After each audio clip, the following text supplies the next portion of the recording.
What up, y'all? Welcome to Chip and Zay here on Texas Sports Unfiltered. I am Zay Collier. Happy Friday, everybody. Friday, December 12th. Christmas just right around the corner. Hope everybody's doing well with their Christmas shopping and stuff. There's my man, Chip Brown, coming back from Gregory. Gregory. Hey, look at that. The immortal words of Judy Brown. Happiness is a choice. We're happy you're spending some time with us on a free-for-all football Friday. Yes, just back from Gregory Gym, the Texas women's volleyball team trounces number 4 seeded Indiana. 3-0. Tori Stafford. 19 kills, no errors. So good. That's unheard of. That's dialed in. That's like Zay against Westlake. You know what I mean? She better than that. She's the real deal. That's big time. That's big time. How you doing, Zay? I'm good, man. Feeling good, feeling great. How are you? Oh, man. Ready to rumble. Ready to rumble on this free-for-all football Friday. We got Drew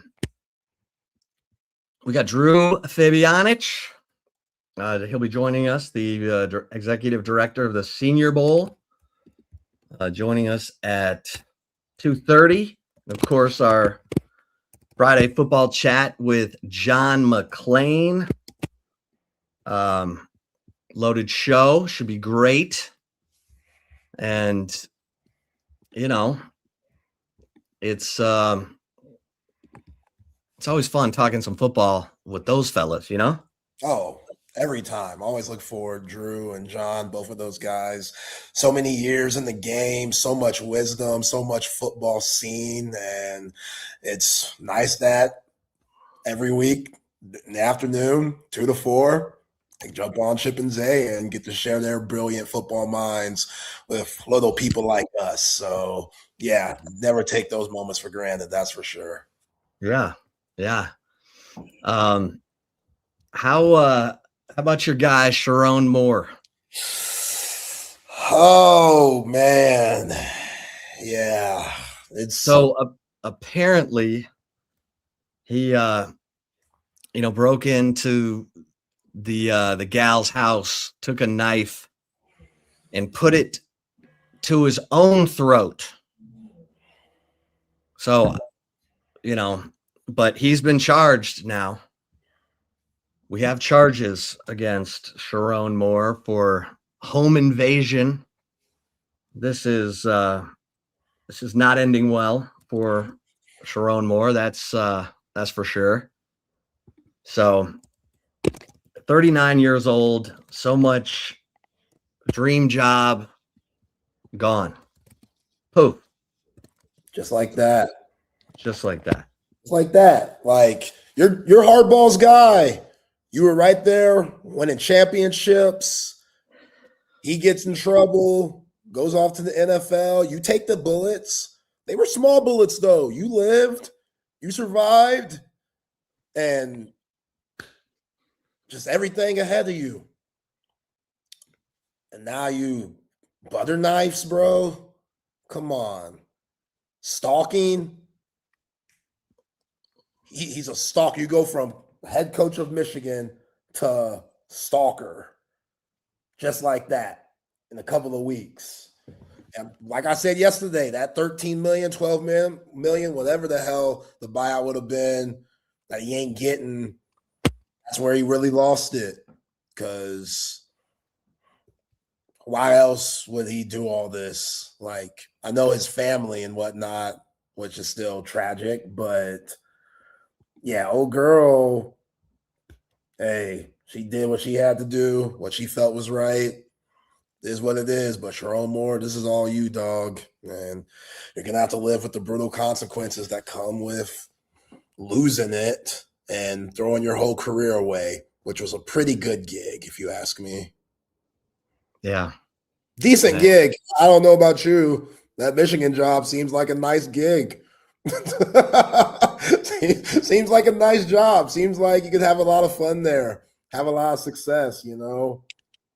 And what's crazy, Chip, that I didn't know, Homegirl's pops was an NFL scout for years. Yeah. So that should have been a red flag too for Sharon Moore. Because this girl, you know, she's got roots that are in the biz. So, you know, not only are you crapping where you eat, because she's already on the staff, but down the road, because nobody stays at one job forever. And with the way that it was going before the scandal happened, Sharon Moore didn't have much time in Ann Arbor to begin with. So you got to start networking. You got to at least have a solid reputation where you don't burn any bridges. So the next job that you get, even though it won't be on the quality of Michigan, you're still going to get an opportunity. And just flew away just like that. Like I've never seen anything like this. This is crazy, to say the least. And yeah, I'm sure Netflix is already making an Untold documentary. Everybody's trying to scrap right now to see what they could put out. You know, I said the biopic yesterday, Michael B. Jordan put that 40 pounds on him. Somebody online said Faison Love, which they really out of pocket. Faison Love, he can't play no Sharon Moore. But yeah, it's that type of story. Like years from now, we're going to get a big time documentary, biopic, and we're all going to be locked in because just being in it now, again, never seen nothing like it. Yeah. Yeah. Brutal. Unbelievable. That 30 for 30 is going to be. Yeah. 30 for 30. Nuts. So, yeah. Well, it also sounds like we know who the opt-outs are for the Cheez-It Citrus Bowl. We have 6 players so far who are opting out of the Cheez-It Citrus Bowl. We knew Anthony Hill Jr., but also Michael Taff, Ethan Burke, Manny Muhammad, Trey Moore, and Jalen Gilbo. So your thoughts on those 6 opting out? Mookie Taff, I see it. He's going to the Panini Senior Bowl. Shout out to Drew. So I understand that.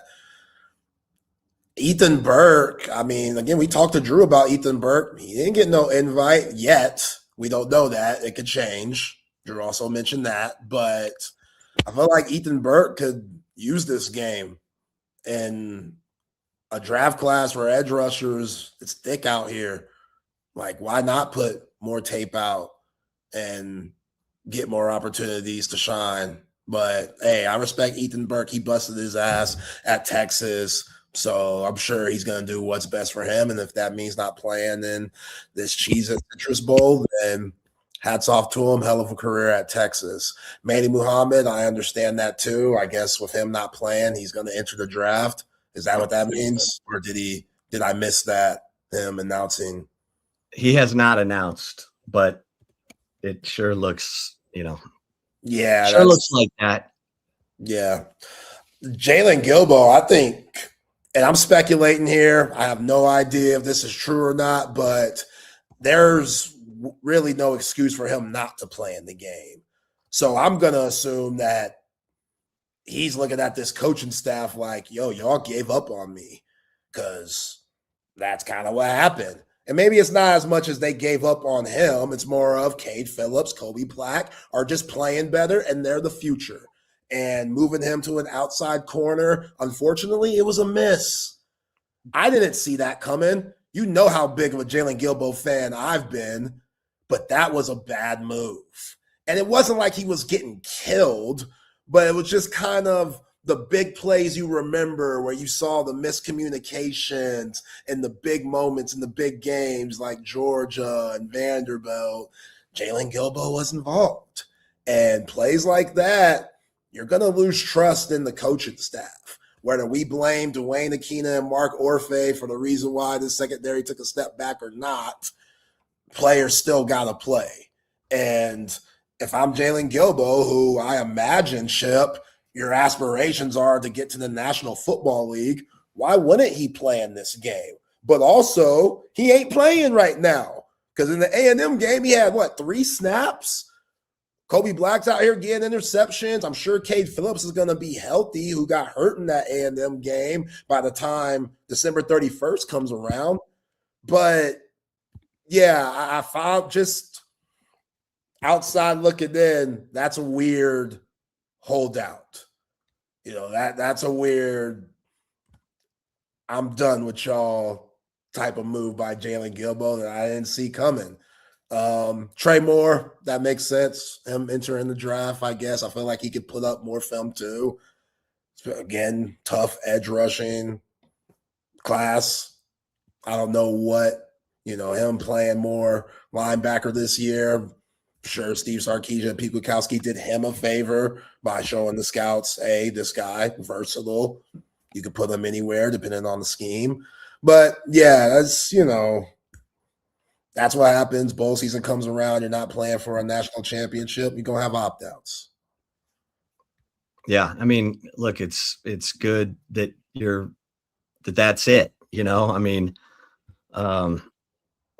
Everyone else is practicing at this point. So, guys like DJ Campbell, who's a senior, who's going to be getting ready for the draft as well, practicing. Trevor Gooseby practicing. Quintravian Wisner practicing. So, I think those are all good signs. Yeah. Those are all good signs. You want to have you want to have as best a lineup as you can, and it's going to be so easy for Texas players to check out or think that this Michigan team is going to show up all distracted and busted up, but that would be a mistake because, you never know how a team responds to stuff like this. So, get ready. Play to your standard, all that coach speak that Sark talks about. You need to bring your own juice, bring your own energy. And if you're a younger player, I mean, these bowl practices really are for the guys who are coming up. These bowl practices tend to be a lot of 11-on-11 opportunities for guys who are going to be getting a lot of action, who are already fighting for positions for next year's team. If Kobe Black and Warren Roberson are coming back, then this is their time to make their case. I think Cade Phillips is probably already a guy who looks like he's going to have one of the starting positions. He's got to earn it. But, these are big bowl practices for guys like Kobe Black, Warren Roberson to, make their case that, hey, I'm ready. I'm ready to take over for Malik Muhammad and Jalen Gilbo. Yeah, I agree. And same with guys like Nate Kibble and Nick Brooks and Daniel Cruz. Like, who knows what those guys' situation is going to be going into next season, because they rolled the pond this year. And we saw a big reason why Texas isn't in the college football playoff is because the offensive line was very up and down. A lot of that was because of the coaches couldn't figure out the right, rotations, but also guys just weren't good enough. So I want to look at that too. Will any of those dudes begin any clock? Shout out to DJ Campbell for playing. I feel like he understands that he needs to put more tape out there. But yeah, man, like Colton Vasek, he had an interesting year. I expected him to get way more volume when it comes to reps and have more opportunities, but you just didn't see that. You didn't see that jump from him. So now Ethan Burke's not playing in this game. Yo, Vlasic, show me something. Show me why you should be that dude going into 2026 opposite of Colin Simmons. I know you got my man Lance Jackson ready to go, SEC freshman first teamer. That dude's ready. So I don't know what them exit meetings look like. Kovacic, hometown kid. Sure he'd love to graduate from Texas. I don't know how many credits he has left, but I'm sure he wants to stick this thing out. So this is a huge year for him if he decides to stay.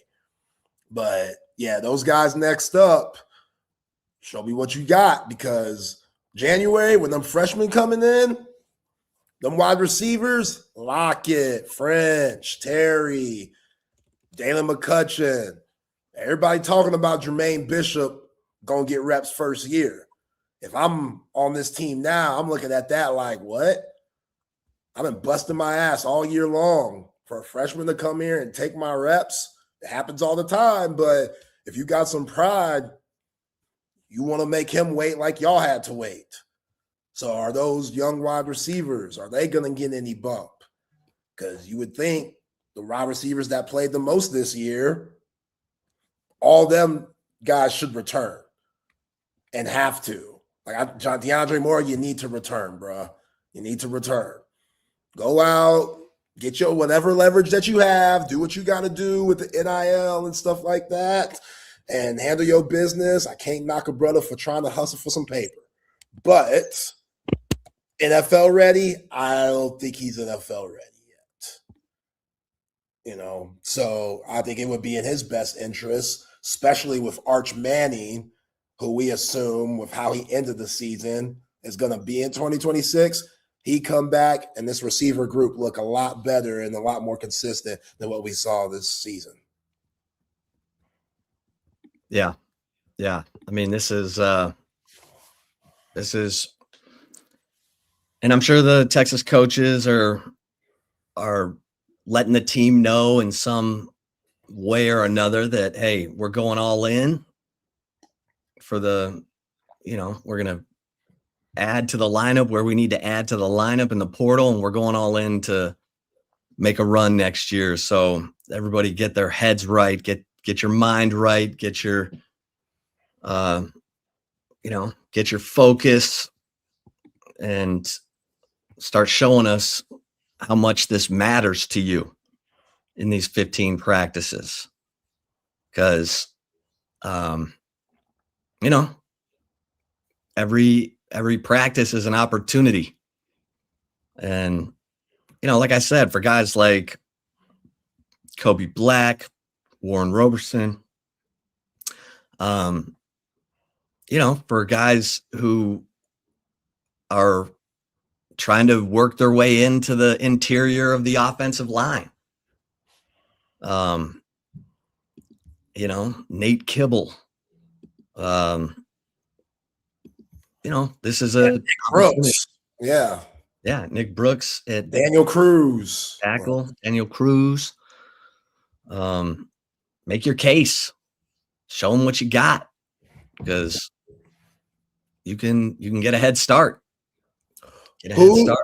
Who's gonna, like, how's the running back coach situation gonna happen now between the bowl game and between when they hire somebody? Like, how's that work? Like, who would you assume, or who do you know takes over that role? It'll be one of the GAs, and then they'll have the GA who's been working with the running backs handle it until they get their guy. And what are you hearing with that, with the coaching search? I think they're close. Trying to get a little story out right now. But yeah, I think they're close. So we'll see. We'll see what see what they've got. And, I want to ask you about the Texas UConn game. We're 2.5 hours away, right? It's at 7. Or 7, sorry. Yeah. 4.5 hours. What do you want to see in that game? Number 5 UConn against Sean Miller's, bad news Longhorns.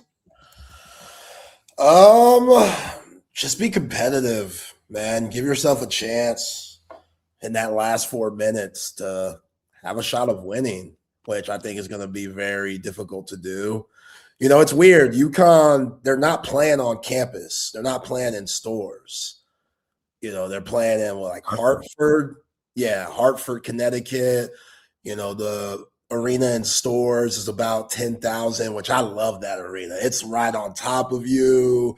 And it's odd because they played number 4 Arizona there and lost. Actually, their only loss of the season, which doesn't mean anything to me. They didn't have their starting big man, Terrace Reed Jr., who is 7 foot, long arms, dominant.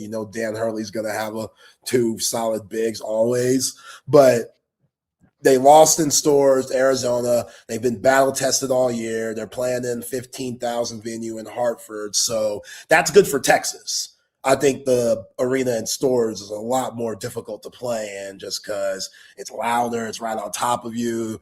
15,000 is more spread out. So even though there's going to be more people, it's just a little different. But I really don't know how they're going to pull this victory off. You got to bank on Sean Miller just knowing Dan Hurley due to their time in the Big East, where Xavier played UConn, twice a year at sometimes. And Sean Miller, I think, is 3-4 against Dan Hurley. So that's not bad. It's not bad. This is the best coach in basketball by far.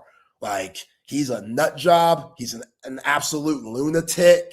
He is arrogant. He is cocky. He makes you uncomfortable with the things he does. He's the best coach in basketball. He's one of the best offensive minds I've ever seen. Their offense with the right personnel is impossible to stop. And they have that this year again. Last year, they didn't have the bigs like they did those, 2022, 2023, 2024, where they went back to back. This year, they got the bigs, man. They got this German 7-footer, Ryba. Man, this dude, he's a freshman, that doesn't mean anything. He could be like the freshman from Virginia, old as hell, but the dude is skilled. He's going to give Mathis everything he wants. And then they just got their starting big back, Terrace Reed Jr., who's also 7 foot and insanely skilled too. But just the movement, how guys come off screens, how intelligent his players are. We talk about the X's and O's, which are as good as anyone's in college basketball. But what really stands out to me also, Chip, is the fact that the dude, when it comes to development and evaluating guys in high school, he's top tier with that too.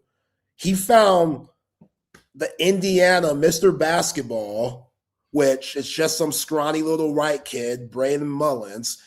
He has 4 games played. He played in the Kansas game where he killed, just killed. But he got overlooked because he's 6'6". He can't be more than 190 pounds, but he's Indiana Mr. Basketball. I don't care if it's 1A. I don't care if it's 6A. I don't care if it's 12A. If you're Indiana Mr. Basketball, you can hoop. You can hoop. I don't care what size you are, how small you are. You can hoop. He brings the kid to stores. The kid's a freshman, and he's just tough, not afraid of the moment, knocks down big shots. He won them that game at Allen Fieldhouse. As a freshman, he's been hurt most of the year, so he hasn't played. So they're 10, 11 deep if they have to be, depending on whatever matchup they have. Solo ball, their best player, lefty. He's tough to guard. Unlimited range, great pull-up game. You think you could have to force them right, he'll drive right and finish with the right hand. And then they might have the most underrated player in UConn history, Alex Karaban, who killed Texas last year at the Mood, 2-time national champion. He was a starter on both of those national championship teams. It seems like he's been there forever. But when they need a bucket, when things get a little hectic and they need somebody to settle things down and hit a huge three or get a big-time layup or get to the free throw line, Alex Karaban is that dude. Like, he might not get the recognition that a Rip Hamilton, Kemba Walker, Ray Allen, or Emeka Okafor got, but he needs to be considered as a winner with those guys because he's just always, contributing to winning, whether it's scoring or whatever. So I'm nervous for the Horns tonight. If they win, that will be a huge win for their confidence. But, yeah, that's a big if. Yeah. Yeah, I want to see them, elevate their play. Show me some fight. Show me some, some of that underdog spirit, some of that howl like the wolf at this opportunity, Mm-hmm. like rise up. When I played, Aaron Crickstein in high school, State, right before, this was a winter tournament. And it was right before he turned pro. And so they announced it on my high school. They're like, come see our Chip Brown take on Aaron Crickstein. All the girls were like, oh, Aaron Crickstein. Oh, man. They were sweating over a tennis player? Oh, he was a stud. He was a stud. And so your school was funny. I went out there, man. I won the first game at Love. And I'm like, yeah, here we go. He won the next 12 games in like 20 minutes. Damn. He's hitting that forehand that made him famous. He just blasting that thing down the line. He was like, I think he was staring at my girlfriend while he was hitting it, Oh, wow. Yeah, that's tough, man. You can't bounce back from that. Yeah. Yeah. And he turned pro and went on to great career, top 15 pro career. And I'm sitting here talking to you. You know what I'm saying? I mean, that's what we're doing. What? That's what we're doing. That's what we're doing. You know what I'm saying?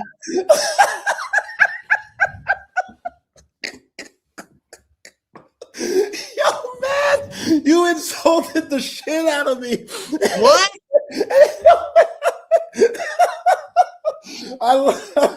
But I feel you. I love you. No, I mean, if you'd have torn it up and gone on to the NBA, you wouldn't be here talking to me either. Oh, no, you're right. Like, I remember seeing John Henson and trying to throw up a jump hook over him, and he sent it to the stands. And, yeah, he went on to have a solid career for the Milwaukee Bucks, and I'm here talking to you. So, yeah, I get it. It wasn't quite our time. You know what I mean? It wasn't quite our time. What can we do? What can we do, man? What can we do? We can we only do what we can do.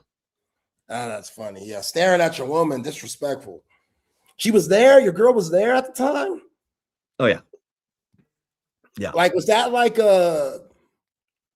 because I was never in those situations. Brother was single, so I would imagine if I know I'm overmatched, this is just me. I'm overmatched. I'm insecure. You're not insecure like I am. So let's just put this. I'm insecure. I'm gonna tell my woman, hey, babe, maybe you should have come to tonight's game. Go hang out with your friends. Make it a girls' night. You know what I'm saying? Just because she can't see me like that. That's tough. Like, did it last long after that, or did she look at you different? Yeah, I mean,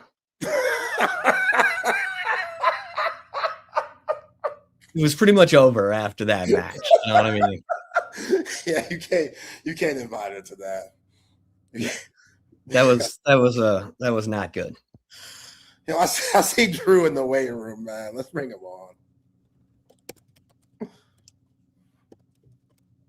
on. Drew Fabianich, the executive director of the Panini Senior Bowl, kind enough to join us on Friday. Drew, how you doing? I'm doing good, but you insulted the shit out of Zay. Right? Right? That's what I'm saying, Drew. I'm like, man. You did, dude. I mean, hey, I got my balls. I got my balls busted for the UPS comment last week. So I mean, that was an insult, I guess, to UPS people, but but I didn't specifically insult Zay. Man, I get it. As a former athlete, I get it. There's just some players, Drew. Hey, at least he admitted he got smoked. Right? I mean, well, great self-awareness, dude. Yeah, he lost his girl afterwards. Come on. I'm so glad that Chris Bennett, the world's greatest volunteer producer in the history of radio, brought this up. So in 2002, Drew, were you working with the Cowboys? Nope, 03, first year, Parcells. Okay, so 2002, we're in training camp at San Antonio, and we have the media football game. Okay. It's the print versus the broadcast, and the broadcast team is being coached by none other than Daryl Moose Johnston. Okay. I am the quarterback for the print team. I threw for 4 touchdowns. I ran for another. I intercepted 2 passes, and we beat them. Apparently the only year we ever beat them. We beat them 38-10. Or no, 42-10. And they had clips of Moose saying, hey, we might want to roll the quarterback. They're having some success doing that because I was rolling left, rolling right, making every play. I was the MVP, got my picture with the Miller Lite girls, and I'm like, surely Jerry Jones is up here watching this because I am dealing on this Alamo Dome turf. I just want to throw that out there. There must have been some little in me. I got some. Side. Huh? There must have been some real slappies on that other side. Listen, I hit Clarence Hill for a touchdown. I think I hit Jacques Taylor for a touchdown. Was this the larger Jock or the smaller Jock? He was slenderizing at that point. Okay. Yeah. Okay. Yeah, that was my mine goes a little opposite. Okay. Yeah. A friend of mine that I played with, he goes, hey, he says, we got a competitive flag football team downtown Dallas. And, we need a cue. And I said, okay.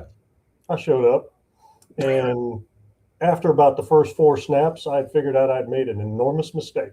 Okay? Because the guys I was lining up with were like computer programmers, were like, total computer guys. There wasn't one of them that ever put a mouthpiece in their mouth other than my teammate. And I commenced to running around for my life the entire night and actually blew a quad out doing it. Yes. Oh boy. Yes. I was out for like 6 months. Oh. And I was like, next time you ever want to play a game of like pickup or whatever, first of all, know that you can blow out Achilles because of your age. Next thing is, don't play with guys that never put a mouthpiece in their mouth when in football, ever. Ever. Yeah. See, that's why I tell my friends. I begin text Drew talking about, hey, Zay, come hoop. And I'm like, nope. Nah. I had a dude that blew out one Achilles and then went back about 3 years later and did pick up again, blew out the other one. I was like, did you not learn a lesson here? Yeah. As we would say, is a nice way of saying it, he's a rep guy. Okay? Hey, speaking of age, Drew, before we get into Senior Bowl and stuff, let me ask you what you think about the Phillip Rivers situation. Coming out of retirement, 5 years, 44 years old. God bless him, dude. Yeah, God bless him. He was a bit of a statue, when he retired. He's probably a little bit more than that now. I just hope he gets rid of the ball fast. I mean, because he ain't used to that pounding anymore. I mean, when you're used to the car wrecks, which I used to call them, and because I felt like I was in a car wreck every Sunday when I played, you're not used to car wrecks. Been out for about 5 years. Probably gonna be a little bit harder for him, And now I'm sure he can still spin it. I mean, you can probably still spin it till you're about 50, But God bless him, dude. I hope he doesn't get busted up. I really hope he doesn't get busted up. Hell of a player, great dude. But that is crazy that there's not another quarterback. I mean, you don't have a quarterback on your practice squad. I'll tell you what, there's not a lot of quarterbacks now. I mean, oh man, there's not. I mean, you think about it. When guys go down and they trot those guys out there, some of those guys you go like, who? I mean, it's just attrition, and it's the way. But this way, it's hard to keep a guy as a backup that you're paying $6.5 million for. It's just hard. I mean, just because the rest of the roster. So they kind of go cheap. They kind of go young. Kind of go inexperienced. I mean, who was the dude the Vikings rolled out a couple of weeks ago? Brosner or something like that, or remember? Drew, some of these quarterbacks, like we were going through quarterbacks on NFL rosters, we're like, who are these guys? They're not guys you saw, in college at high profile colleges. A lot of them are obscure guys. That's what I'm saying. You don't have to pay them that much. Yeah. Because once they escalate to, they're a 10-year veteran or whatever. I mean, gosh, I bet you Cooper Rush, when he left, I bet you he's probably making $6.5 million. Yeah. Great living if you can get it. I mean, play yourself. I mean, how many years did Jason Garrett play? Like 14? Oh yeah, all because of that Thanksgiving Day game in '94. Because he started in 2 games. He beat the Packers. It was a playoff. But played 14 years. I mean, great if you can get it. Great living. I mean, because guess what? He wasn't walking around busted hands, busted knees, busted shoulder. I mean, he was bouncing around like he was flipping, 40 years old when he's 50, which loved Jason to death. But I was like, man, you played 14 years. That's remarkable. Remarkable. Nowadays, they wouldn't pay a dude that much. There's no way. The league minimum alone, they wouldn't do on that. So, again, that's just the changes in what's going on. Well, you got a bunch of guys who are committing to the Senior Bowl. You think? TJ Parker from Clemson. Of course, Michael Taft has committed. Talk about the week you've had. The week's been pretty good. The short of it, now they haven't came out and did the QR codes yet for the acceptance, but they actually posted it this morning. We have everybody from Texas Tech we invited. Everybody. So that's a good thing. I got stuck in Lubbock on Monday night. And I could kick myself. I mean, I traveled for all those years, and I checked the weather, and I'm going like, oh, I'm good. This is a day trip. I'm cool. I'm not going to take my overnight bag. I'm just going to zip in, do my business, and right back out. Nope. Mechanical issues. Stuck in Lubbock, Texas. And I'm going to tell you this, and I'm not dogging them out, but I'm kind of dogging them out a little bit. I'm a Bonvoy guy. I'm a Marriott guy. I got stuck in La Quinta. Not a happy man. They had no rooms. No, it wasn't. That was the comped hotels for American Airlines. And I'm going like, oh, yeah. I wasn't going to pay for a room. It wasn't my fault. It was their fault. Right. Yeah. So, but that was good. When we invited 6, we got 6. I flew out to Clemson yesterday. Did 5 yesterday, and already got TJ's back. I expect to get 3 more within probably the evening or tomorrow morning. We were at 46 yesterday afternoon, and I think we're at 52 right now. And there's 7 to 8 juniors that we can't publicize. So we're in really, really good shape. How many? Is there a cap? Yeah, 140. But okay. Again, that's going to be kind of fluid because, some of these guys will get hurt in the playoff games or they're hurt right now. We found out that, one of them was hurt yesterday. I invited Wade Woodaz, and he walks up with a sling, and he just had labrum surgery. I didn't know. So he won't be playing in our game. The linebacker from Clemson. So we just go to the next one up. That's just it. Been a really, really solid week. That's 10 days those invites have been out. That's it. And I bet you there's probably 3 to 4 schools that have not even handed them out yet. The ones that are in the playoffs. Some of them have, and some of them are holding them up because they don't want it to be a distraction. And say, oh, well, I should have got an invite, kind of thing. So they just didn't want to do that, and I respect that. That's up to the head coach. But this has been kind of surprising. There's not a lot of guys that are going like, hey, I got to make a choice. No, this is the choice. And guys understand the magnitude of this game and know that this is the kind of end all, be all of, the all-star games. And if you're not in this one, you're kind of a second tier or third tier guy, because they want me to put the 140 best dudes on this field. And that's what I'm trying to do. TJ Parker, he and I talked for 20 seconds, and it was like, he was like, I'm in. He's like, I am totally in. I was like, let's go. Now, it doesn't hurt that he's from Phoenix City, Alabama. That doesn't hurt either. Now, the other one might help too is Peter Woods is from Birmingham. So they get it because they've kind of grown up with it. Some of these guys, if they hadn't seen it on their Twitter feed, they don't even know what the hell the Senior Bowl is sometimes, So. Well, Zay's going to need to go to the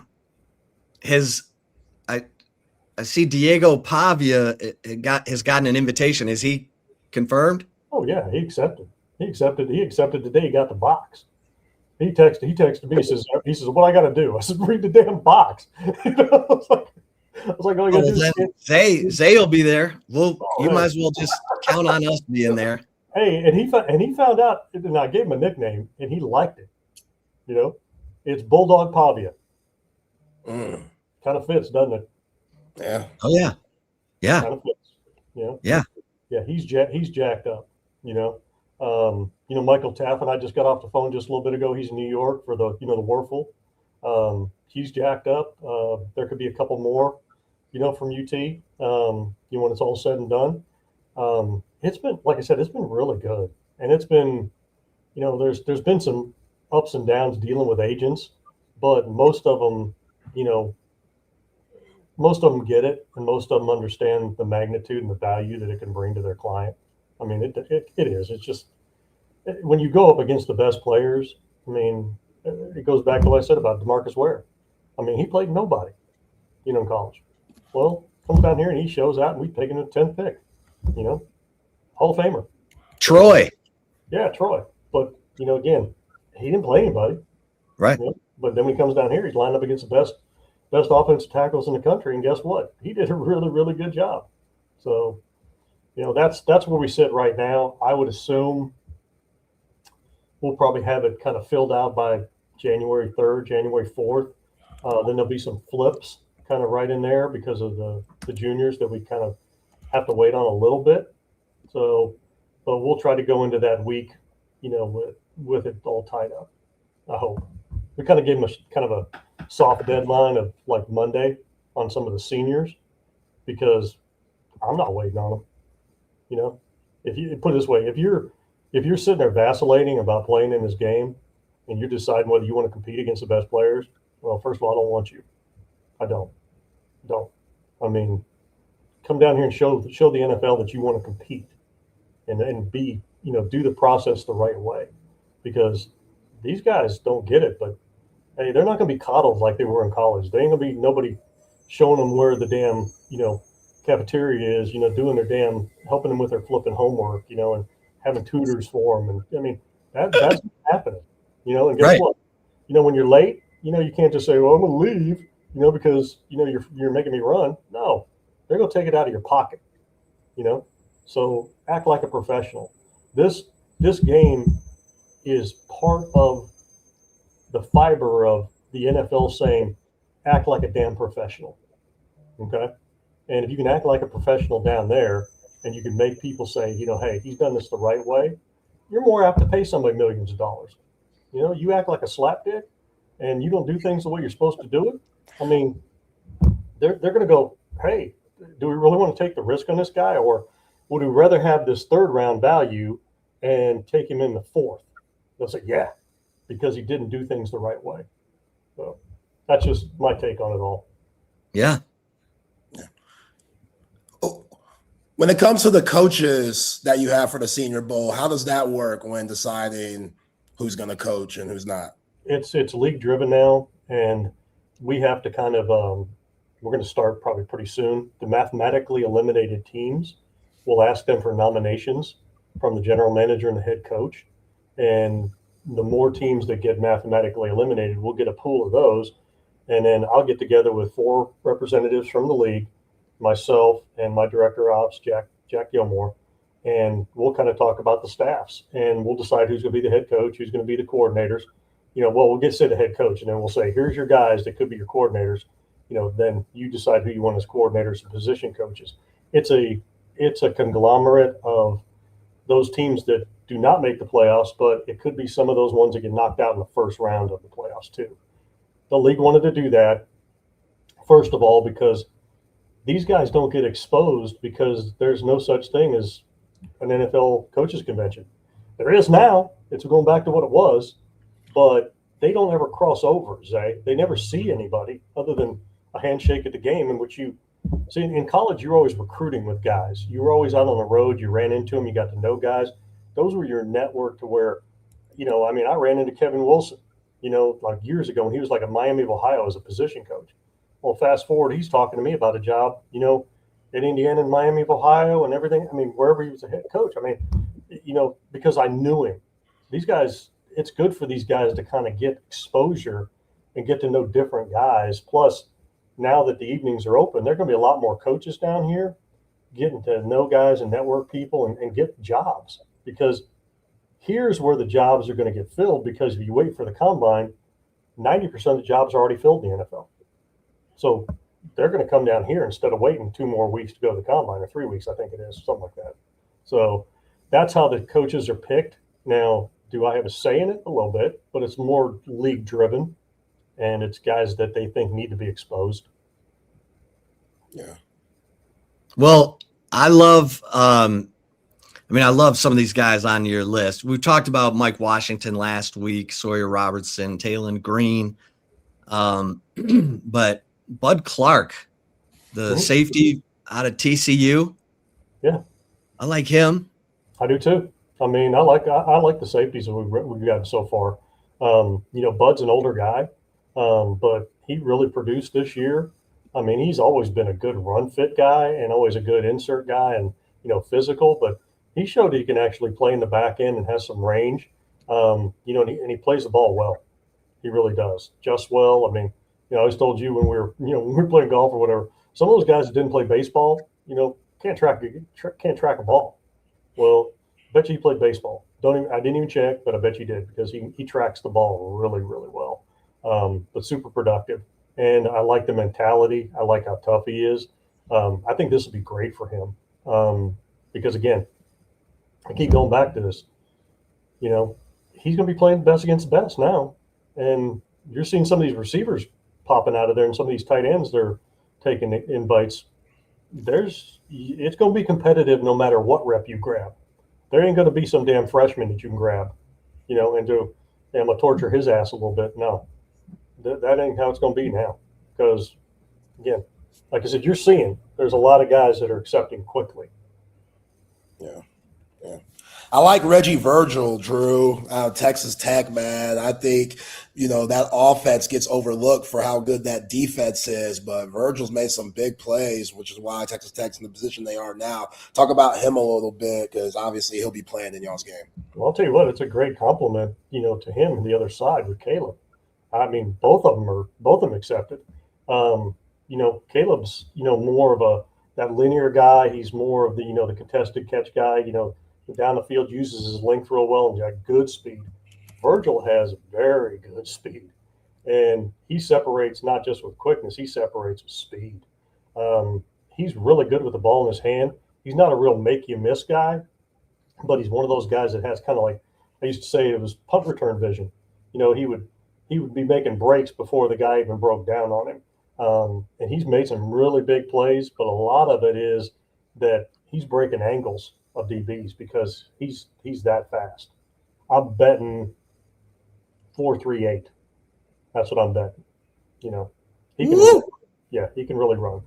So He can scoop. And again, I may be wrong, but I bet you I'm pretty damn close. But again, they got a lot of weapons. They really do, and I wouldn't want to coordinate against them. I really wouldn't. So you got 2 running backs committed from this list that I'm looking at. I don't know. No, we got another one. It just hadn't come out yet. Okay. All right. Katron Allen committed today too. Okay. All right. You got Seth McGowan from Kentucky, Mike Washington from Arkansas. Oh, and Nick Singleton too. Nick Singleton and Katron both committed. Okay. Notice a pattern here. Big strong backs. Big strong backs. Yeah, we got a few smaller ones, but I'm pretty happy with these guys. I really am. Yeah. Your thoughts on the college football playoffs, where everything played out, the matchups and whatnot? I think we need to stop trying to make everybody happy and put the best damn 12 teams out there. Because I don't think James Madison is going to win. I don't think Tulane's going to win. And again, are there teams that probably should be in? Yeah, there are. But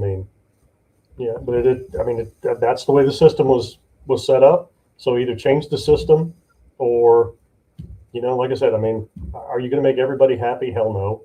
And you can't play more games unless you cut one regular season game out. That's what I would if I was like the quote, as Josh Pate calls himself, the commissioner, right?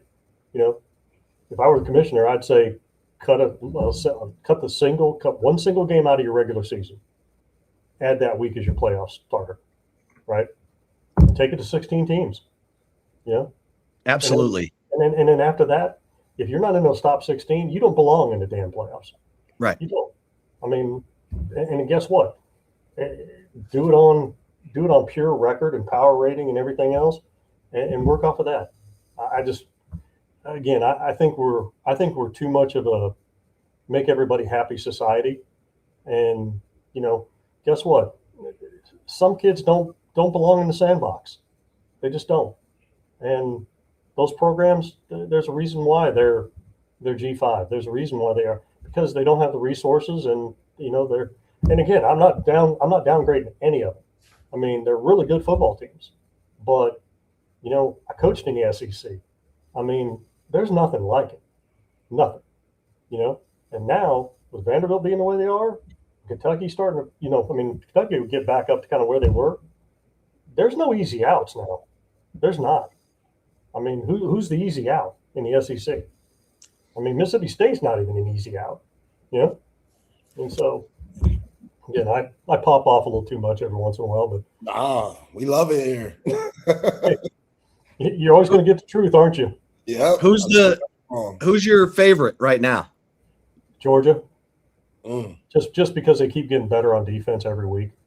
I watched them early and I was like, man, they're playing slow. I was like, they don't look as crisp as they normally do. They're still physical, but they just don't look crisp and they're not flying around. I think it's just they were young and they didn't know what the hell they were doing and they were playing cautious. I think they're flying around now, and they're really good on offense now because they can run the damn ball. And if you can run the ball, you got a chance to beat everybody. You do, because you try to sit in the 2 shell, and if they run it on you, well, then you start putting 8 in the box. Guess what? Then you're going to get stroked. Then you're going to get thrown on. So that's the one thing that they can do consistently. Where, not a lot of people can do it now. They can't. Name me the other team that can really truly run the football. Run it. Maybe Ole Miss, but it's kind of quarterback centric too. I'm talking about they just flip and hand it off to them damn backs and let's go. And that's that's big boy football. That's what we used to call it in the SEC. I mean, hey, it's big boy football. Let's go. Yeah. But it'd be Georgia, and I can't remember who was on the other side. But it's like there's a few chances for some of those guys to kind of get an easy road in. Yeah, Tech would play Oregon when they beat James Madison. Indiana plays the winner out of Alabama, Oklahoma. Yeah, and I think Alabama's probably going to beat Oklahoma this time. I do. Yeah, I mean, because I put it this way, there was one play that they made to beat them last time. One play. Yeah. Otherwise they didn't do much against Alabama. Now, yeah, again, but Alabama's got to be able to run the ball. They got to be able to run the ball. Both of those teams are offensively challenged. Yeah, but don't count out Texas Tech now. They've done a really They're good pretty job. healthy. Yeah, they sure are. And put it this way, with Barron having some time, he's going to be a lot better in 2 weeks than he was the last game because he was busted up a little bit. Yeah. And I wish I could remember the kid's name, but the running back. What a nice compliment those two are. At Tech? Yes. Dickey? Yeah, it's Hickey and Williams. Is that right? Because number 20. Yeah, 20. I was like, I told Joey, I said, I find a way to get 20 about 3 or 4 more touches a game. Because he's wicked good in the open field. He makes people look bad, in the open field. So that's a good compliment. A guy that can run inside like, Hickey does, and then the other one is really, really good in space. That gives you a lot of problems. And then you got the 2 receivers. Then you got the tight end, which tight end I think staying in, but he's a threat too. And up front, offensively, they're not bad. They're really not. Defensively, now they're pretty damn good. So, they could get there. They could get there. All right. I know you're on the move. How soon could we hear if there's another Texas player in the Senior Bowl? Probably declaration. It'd have to be it'd probably be like January 6th. Okay. Right. Again, they have to declare, just like Anthony Hill, if they don't graduate, we can't actually invite them. So until they turn the paperwork in and the league clears them, then we can invite them. So gotcha. we just have to wait, and we hopefully we'll find out. We look forward to it. Can we do it again next week? I think so. I think we can maybe even go back to Thursday because I don't think I'm going to be out of town. So just check with Molly real quick, and I think we can probably get that done on Thursday. Go back to what it was. Okay. All right. Well, keep up the good work. Yeah. Well, hey, I'm just rolling and letting it roll along because this. Yeah, I put it this way. I actually got lucky. I jumped onto a monster, and I'm just making sure the monster's going in the right way. And some people thought there was going to be blood in the water because I'm a newbie. There is blood in the water, and they found out that I'm the great white. So, I'm going to use that. That was fire. I like that, Drew. Save us a seat because now that Diego Pavia is in the game, Zay will definitely be there. Hey. Yeah, well, come on. Hey, put it this way, it's going to be my first game too, Zay. So I'm looking forward to this. There we go. So I heard it's, all right, brother. I heard it's a hell of a deal. So come on. Appreciate you. See you guys. Talk to you next week. All right. All right, there he is, Drew Fabianich, Executive Director of the Panini Senior Bowl. And now we bring in our man, the General Mad Dog McClain, NFL insider for 40 years. He's in the Texas Sports Hall of Fame.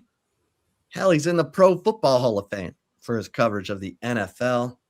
And now he's covering a Super Bowl team, the one and only John McClain. John, how you doing? I'm doing great. Hang on one second. Ah. Sorry, I got to get this in. It's all right. Is this a NFL or Pro Football Hall of Fame vote you got to get in?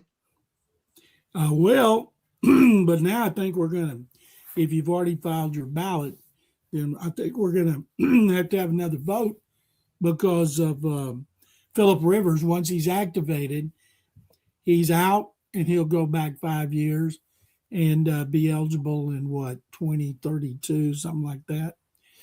By then, I'll be long gone from that committee. And I don't Well- think he would have gotten in this year. I don't even know if he's going to ever get in. But it makes for a great story. One of the most intriguing stories I've ever seen. Yeah, I mean, John, I'm like, is there not a guy on the practice squad they can elevate? I mean, I know the backup quarterback, Riley Leonard is hurt, but don't they usually have a practice squad guy? Tell you what practice squad guy they wanted, Sam Ellinger. He wouldn't do it. He played there 4 years, and now he's on the practice squad of the Broncos. They called him up, asked him if he'd like to come start, and he said, nope, I'm happy here. Interesting. Very. But, you got to figure Colts aren't going anywhere. People seem to forget the Colts were losing before Daniel Jones got hurt. The recipe for victory over them contained Jonathan Taylor and forced Daniel Jones to beat you. And he's been unable to do that. Now, they still got a chance. Think about Phillip Rivers. I know Cam Newton said it was a slap in the face, but why would they consider Cam Newton? He hadn't been throwing. He hadn't been running. He hadn't been working out. He's just been dressing weird. Phillip Rivers is a high school coach in Mobile who throws the ball every day, and they're really good, and he's in good shape, and he was slow as could be. I believe he ran a 40 time of like 5.19. He made Tom Brady look like the Flash. And so there's no way that lack of speed is going to hurt him now. What he'll have to do is run Taylor, run him a lot. They've got a good offensive line, and throw a lot of quick, short passes. He's never a guy that's rolled out, never a guy that threw on the run. But still, what we're going to witness is a guy who's been out 5 years, who's 44 years old, but yes, he stayed in the game. He runs the same offense at his high school that Shane Steichen runs with the Colts, that they ran together for 6 years with the Chargers. And still, I think it's asking way too much. If I were Steichen, the first play I would have, I'm guessing they'll see an 8-man front in Seattle. Fake the ball to Jonathan Taylor, have Rivers turn around and throw deep down one of the sidelines just to let them know they'll do it. Yeah. What do you remember about when Phillips Rivers first entered the league, John? Because obviously that was a big-time class with Manning and Roethlisberger, but I've always been a fan of Phillip Rivers because anybody that could sling it like that with that type of release, I'm going to be a fan of. But for him to I might be in the Hall of Fame, and just to throw that in the toilet to play the game for who knows how long for the rest of the season, it's pretty insane. It sure is. And I remember reading about him when he was at North Carolina State. Some guy named Phillips Rivers throwing a lot of passes every week and doing well. Norm Chow was his offensive coordinator, and they worked really well together. And in the 2004 draft, Eli Manning was supposed to be first. Archie did not want him going to San Diego and playing for the group they had in there. John Butler was A.J. Smith was the GM. Archie didn't want his son to play for A.J. Smith. A.J. Smith, a lot of people didn't like him. Well, they drafted him anyway, made him get up there and pose in the Chargers hat. And then they made a great trade. They traded him to the Giants for a couple of number one picks. Giants, of course, took Eli. Chargers turned around and used that pick on Phillip Rivers. And even though Eli Manning won 2 Super Bowls, I think the Chargers were very happy for Rivers. One of the things about him is he's a big trash talker. But I thought, if you trash talk, you got to cuss. He doesn't cuss. But yet he's a big trash talker. And I've seen him beat the Texans. I've seen the Texans beat him. But he was always fun to watch. Quick release. He's 6'5". Drop back, ball comes out. And he's got good receivers there. He's got the pieces around him. It's not like he's got to go to the Jets or the Saints or the Titans, one of those teams that are terrible. So as a competitor, he wants to play. One of the neatest things I've seen was when they played in '07 when the Patriots were unbeaten, trying to become the first 18-0 team in history. They played in the playoffs. Rivers had surgery, a scope on his meniscus and his knee. 5 days later, he came back and played the whole game in Foxborough, where it was cold as hell. And he played as well as he could possibly play. So his last year at San Diego, not good. Or his last game at LA was not good. But he went to the Colts when we had all the shutdown for COVID-19, and he played well. He had a rating of like 97. They went to the playoffs. They lost to Buffalo, and he walked away. So he walked away with a good taste in his mouth about his performance. And now there's a chance that taste in his mouth is going to be like after he vomited. Well, Ike says the Texans D is going to destroy Rivers if he makes it that long. Seahawks got a great defense, Ike. They may destroy him up in Seattle on Sunday. I think they should televise that game to almost everybody in the country because we're all fascinated with the possibility. The schedule they're putting out there, he's got to play at. Oh, no.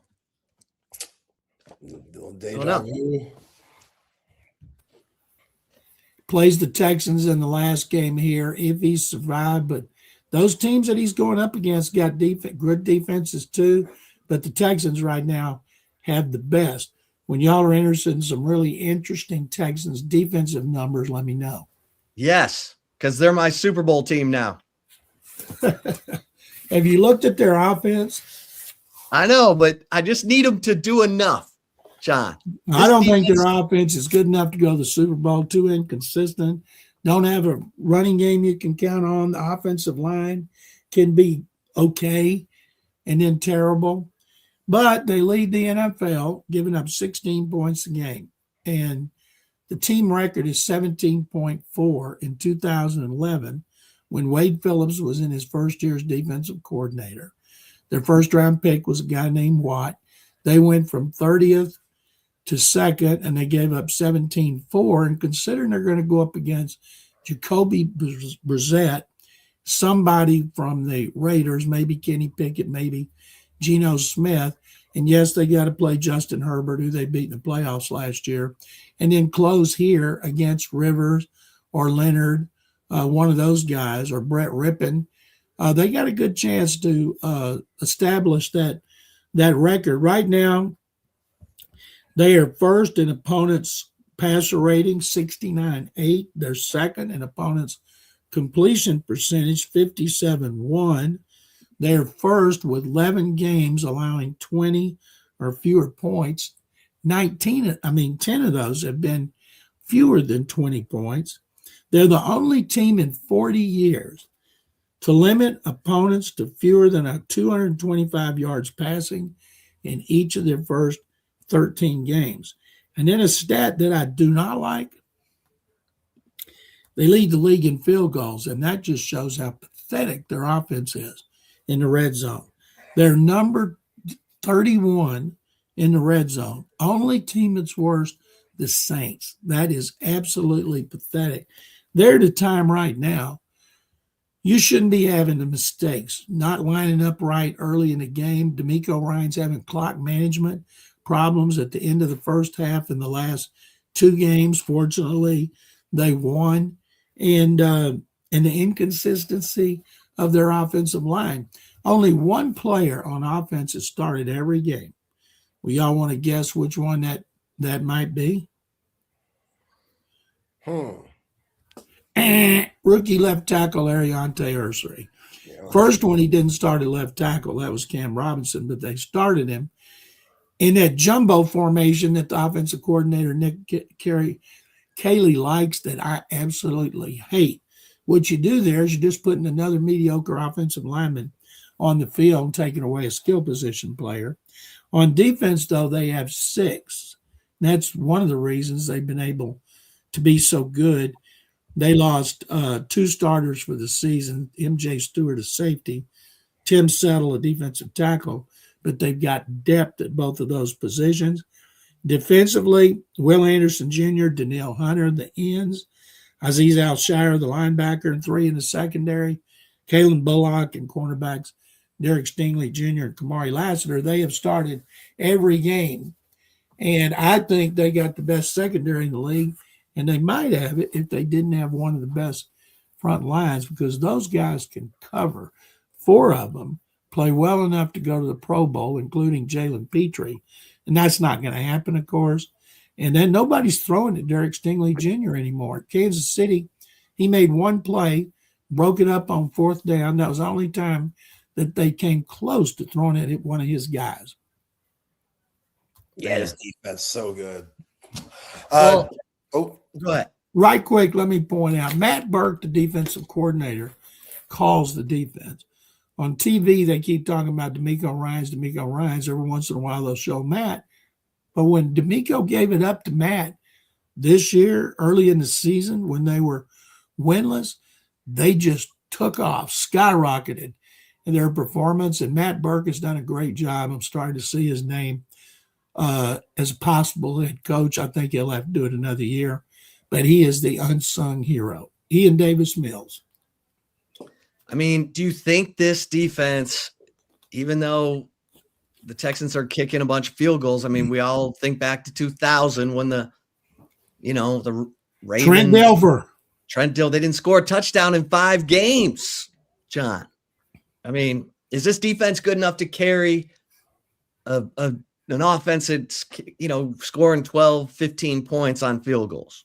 Well, fortunately, they average 21 a game, but sometime they're going to need to score more. I think these next 2 games against the Cardinals and the Raiders should give this offense a chance to get its act together, be more consistent, make more big plays. They made 2 in the first half against the Chiefs on passes to Nico Collins. One was a short one that he took long, and the other one was a throw down the field where he out-jumped a guy. C.J. Stroud has a great rating when he throws over the middle.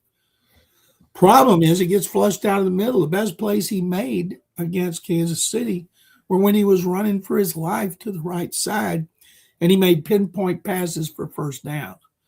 And I think this offense in these next 2 games has got to convert in the red zone. Problem is, they cannot run the ball in the red zone. If the opponent lets them get inside the 5, they got them right where they want it, because they can't run the ball. A big part of that, to me, is Nick Caley's play calling. Now, he's had a couple of calls the last 2 games that were good calls that resulted in touchdowns, but they don't run the ball well, even though third-string running back Dari Gumbawale had the game-winning touchdown on a 5-yard run up the middle. John, last night, it was an entertaining game, to say the least, but the NFC South is definitely just how did the Buccaneers blow that game? 3rd and 28 to 4th and 14. Baker threw a huge interception, and Kirk Cousins made some big-time throws. Your thoughts? It was a great game, and Falcons had nothing to play for, but it was a better postgame. When Todd Bowles had to be bleeped 7 times, he got up there and let himself, his players, his coaches, everybody have it.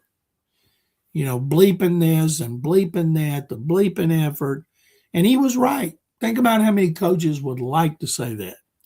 You don't think Steve Sarkisian liked to get out there after the Florida game and say, we bleeping sucked, we were blah, blah, blah, bleep, bleep, bleep. Of course he would have liked to have done that. And I think the fans would have liked to have seen him do it, because they all felt that way. So Todd Bowles, now they're talking about his job being on the line. I don't think it should be. He's had him in the playoffs, 3 times, each of the last 2 years at least. And they got Mike Evans back, and they still blew it. Their defense was terrible. And that's Ball's specialty, defense.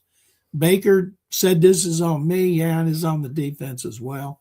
Kirk Cousins, nobody expected that kind of performance from him. And they're going to have a problem if he plays well the rest of this season. And then next year, do you dump him and go back to Michael Penix, who is out with an injury? because you are paying Kirk Cousins. You paid him most of his contract. But I thought it was a great deal to watch the Falcons do that. Bijan Robinson, nothing. I saw a stat. I can't remember what it is.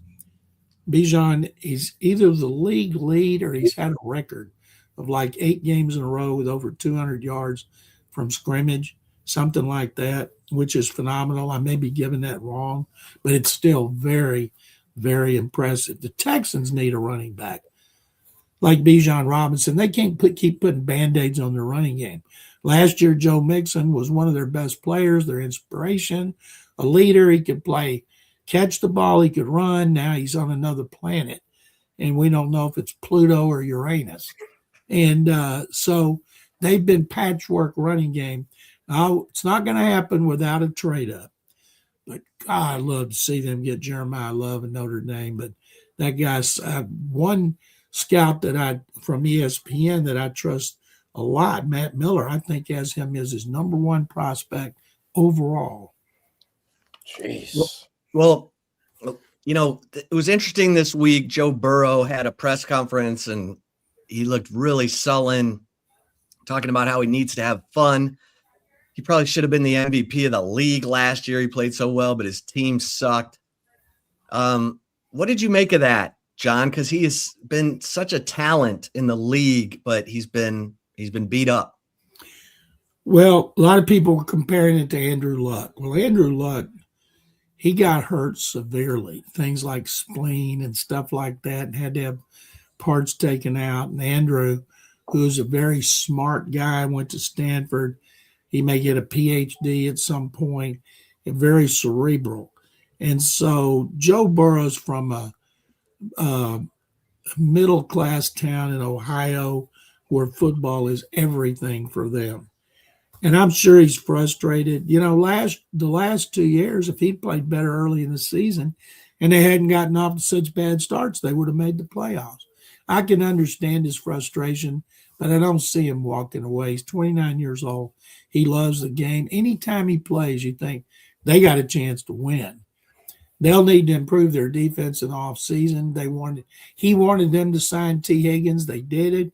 He wanted them to sign Jamar Chase. They did it. And they gave Trey Hendrickson a contract and haven't gotten their worth because he's hurt.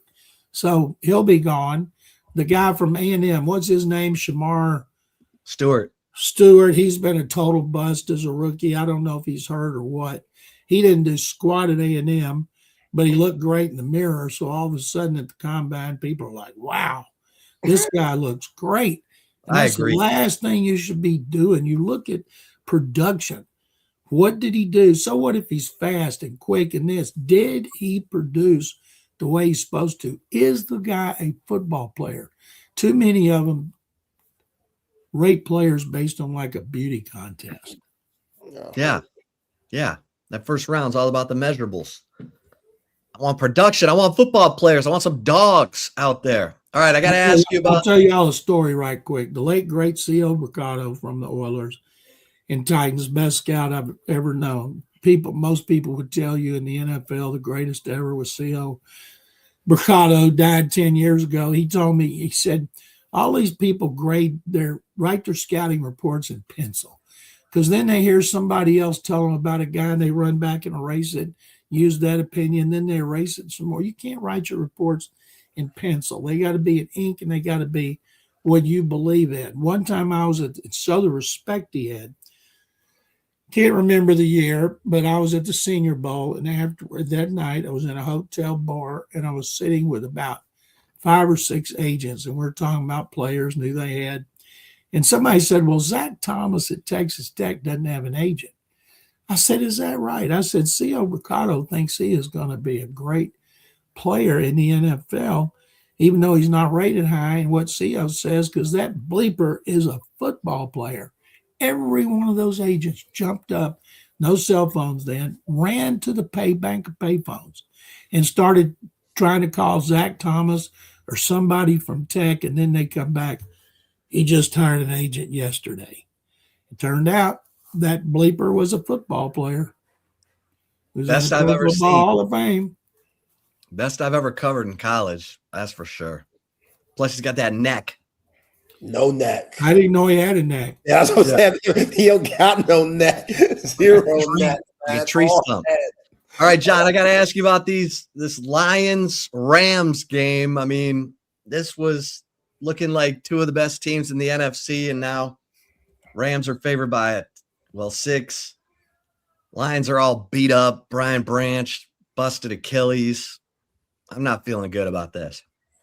Are they playing in LA or Detroit? Yeah, LA. It's not looking good. Uh-oh. Oh, We got the freeze. Let's see. See if we become unfrozen. See if we can do better than we did with John Brown yesterday. is that foreshadowing? You ask him about? Okay, there we go. I think the Rams are going to win it because they're the best team in the league. Even though the Lions are desperate, just for the reasons you mentioned, Chip, injuries, that Brian Branch was a killer for their defense. But I think the Rams, that loss they had to the Panthers might turn out to be the best thing that's happened to them. Next week, I think on Thursday, they play the Seahawks. Now, they're not going to be looking past the Lions to the Seahawks, but that's 2 tough games for Los Angeles when you have the Lions and then you have the Seahawks on a short week. Cannot wait to watch those 2 teams because they are great offensive teams. Yeah, definitely going to be a good one. John, another good matchup. Packers going to the Mile High to play Denver, who is 11-2. Your thoughts on the Broncos-Packers matchup? Well, I'm stunned, say, that you have 2 teams with 10-game winning streaks, Broncos and the Patriots, and both are underdogs at home. I don't see the Packers beating the Broncos at Mile High. The Broncos have a great defense. They have a quarterback, Bo Nix, who's been better in the fourth quarter than any other. That's better than being better in the first quarter. And yes, the Packers are playing better, but I think the Broncos are a Super Bowl contender. I'm not sure that I think the Packers are yet. If they win at Mile High, then I'll say they're a Super Bowl contender. As for the Patriots, they host the Bills. They won in Buffalo early in the season. That's the first time we're like, whoa, Mike Vrabel could have something special here, but he is playing the easiest schedule in the league. And if they sweep the Bills, that one's over. And the Bills would be competing for a wild card berth.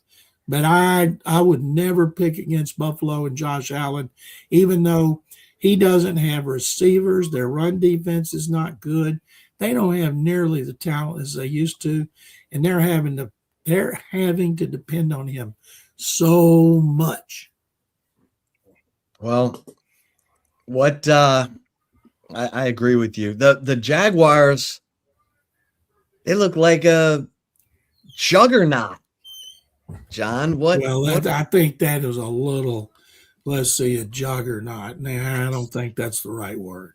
Well, they got a 4-game winning streak. They played really well, but they're not a great team. I think they're going to win the AFC South if they go 3-1 and lose at Denver, and they got an easy schedule. Then they will. What is that? 12-5, and if the Texans go 3-1 and lose at the Chargers, they'll go 11-6, which, by the way, is what I picked them for the season. And the Texans will be a wild card for the first time in history. It's amazing when I tell people they've never been a wild card team, and they're like, "Wow, really? 23 years now, 24." And I don't see the Texans winning 3 games on the road with their offense to get in the Super Bowl. Now, if the Texans win out, are they capable of beating the Chargers? Sure. They played at SoFi Stadium in the first game of the season against the Rams, lost by 5. The defense limited the Rams to 2 touchdowns, 14 points. So could they win there? Sure. They beat Herbert here last year in the wild card game. Last time before that, they played Herbert. They beat him. That also was here.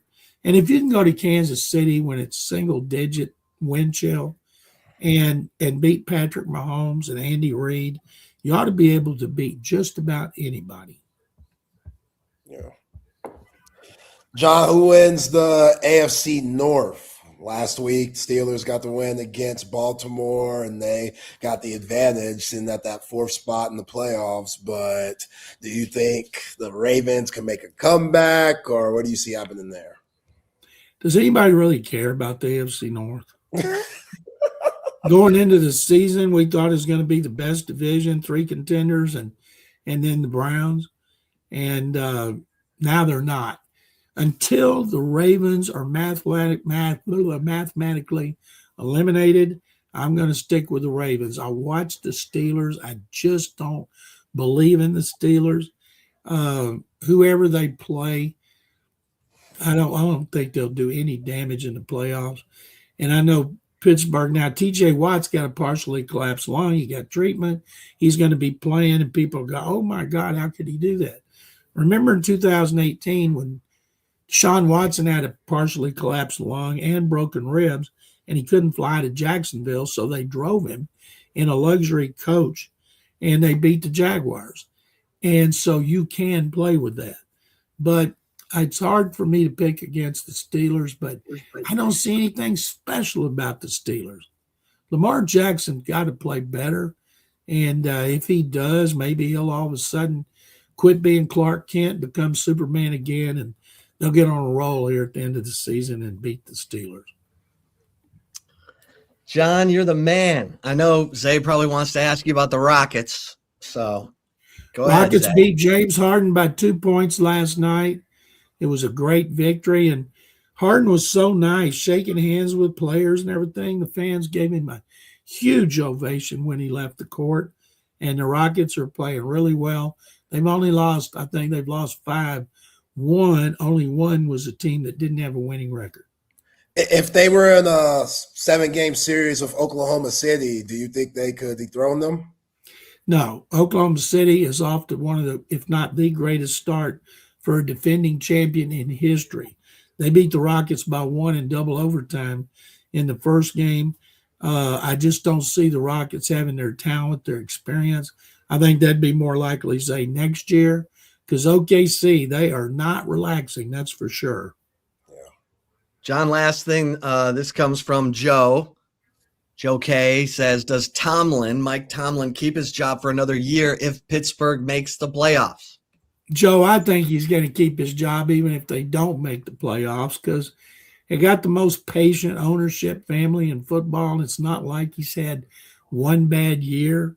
You know, they need to do a better job of adding talent. They don't need 42-year-old quarterback. They didn't need Russell Wilson. Don't blow the Kenny Pickett pick.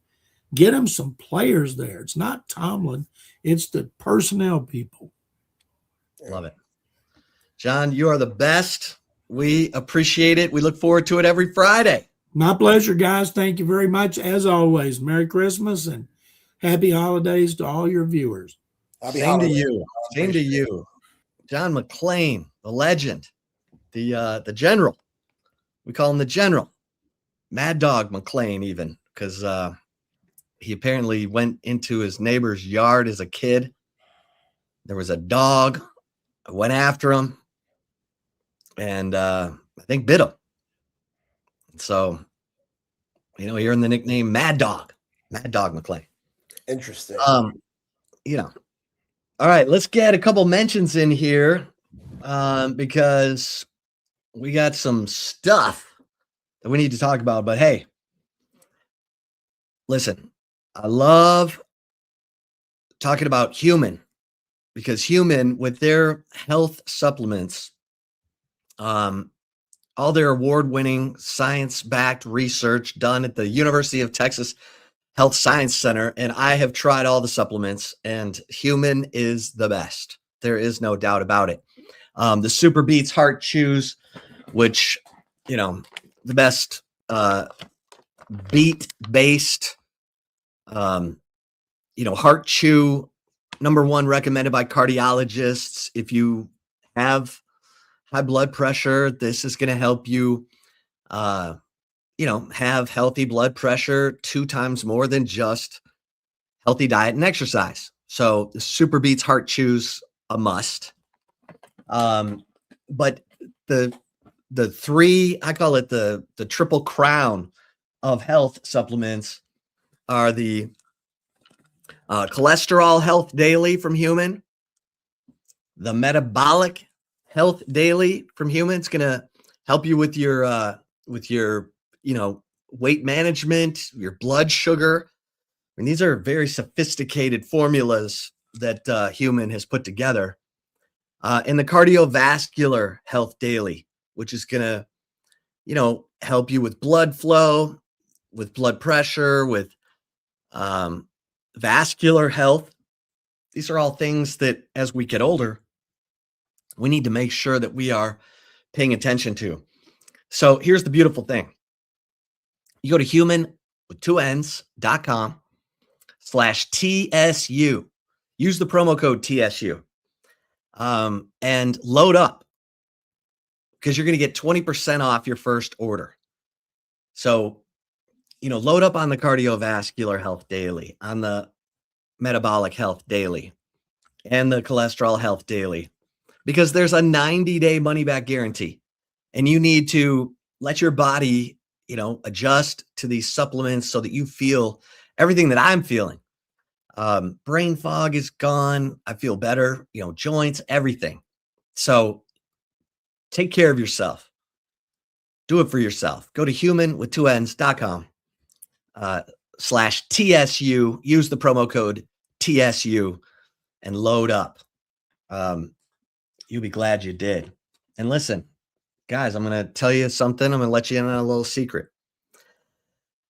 When I talk about the Sleep Cycle Center and how lucky we are and how lucky you are, really, that we have this partnership with Texas Sports Unfiltered, to where if you go to sleepcyclecenters.com and you tell them that Texas Sports Unfiltered sent you, they're going to take $100 off your sleep study. And Dr. Chad Denman has the best technology for those sleep studies to detect exactly what level of sleep apnea you have. Remember, sleep apnea is a lack of oxygen while you're sleeping, which is very scary. And it should be scary. I mean, Dr. Chad lost his father at the age of 60 due to sleep apnea. He went to sleep and he never woke up. And that's what we're trying to avoid here. So if you snore, this is for you. And last night I fell asleep without my mouth guard in, and my wife woke me up and she said, "Hey, I need you to put your mouth guard in." And that tells you everything you need to know. Because I'm asleep, I don't hear that I sound like a chainsaw. But when I don't have my oral appliance in, the oral appliance that Dr. Chad can make for you, it makes a difference. So go to sleepcyclecenters.com and tell them Texas Sports Unfiltered sent you. And hey, you know what? This holiday season, how about taking yourself, some friends, the fam to Cover 3 right there on Anderson Lane, right in the heart of Austin, or up in Round Rock if you're up north, and enjoy that Sean Adams prime rib sandwich, And if you remember Sean and his incredible presence on the radio, I called him a life force. Get the Sean Adams prime rib sandwich and just talk about Sean. Enjoy that. I think that would be really great this holiday season. And hey, Sean, like myself, when we needed big screens, and Sean, I think, did a full-blown media room that Tom McKay and Audio Visual Consultations did for Sean. And look, Tom and his crew have put big screens up in 3 different houses for me here in Austin, and he can do it for you too. And it's so simple. He's going to bring you the best price. So there's no reason to be out shopping. You just call 255-8678, and Tom and his crew are going to bring everything to you. The best products, LG, Sonos, surround sound, you name it. He's got you covered. He can do surveillance. He can do electronic shades. He can do new lighting. Like if Jerry Jones needs new shades for that west end of Cowboys Stadium, Tom and his crew could do it. They put some electronic shades up there. But just call 255-8678 or go to avconsultations.com. All right. Zay, with a chip shot today. As I've reported now over at horns247.com, I can answer your question. Jabbar Jalouk is looking like the leading candidate to be the new running backs coach at Texas. They could get this thing done like ASAP. I'm hearing the meeting went great. They're talking contract. So Jabbar Jalouk, barring anything, unforeseen, I think he's going to be the guy to take over for Chad Scott. He obviously coached Jaden Baugh to a 1,170-yard rushing season, over 5 yards a carry as a sophomore there in Gainesville. And I have no indication that Jaden Baugh would be doing anything other but staying in a Gators uniform. I don't know what that situation is. Everything I hear is Florida's going to do everything they can to hold on to him. But, Jabbar Jalouk is a guy who's coached in the SEC, coached at LSU. He coached at Texas Tech for a year. And then in 2017, then he joined Billy Napier's staff at Louisiana and was there, and then went with Billy Napier to Florida, where he coached Trevor Etienne. He coached Jaden Baugh, and has a healthy track record. When he was at LSU, he coached Clyde Edwards-Helaire, who helped LSU win the national championship in 2019. And so, Jabbar Jalouk is a guy who's seen as a guy who has a good eye for talent, can develop it, and is a guy who relates well to players, pushes them, gets the most out of them, which is what you want. So he's got ties to Louisiana, and we know that that's a talent-rich state when it comes to recruiting. So I think Jalouk is a guy who, has a good track record. So we'll see how this goes. Yeah. I mean, again, big shoes to fill, because like you said yesterday, it's like replacing Tashard Choice all over again, because clearly they missed on Chad Scott. If they didn't miss, he'd still be here. So, yeah, Jalouk, good track record. He's had good backs before, but he's coming into a room that needs some confidence, man. Like Jared Gibson and TJ Baxter just leaving on the fly.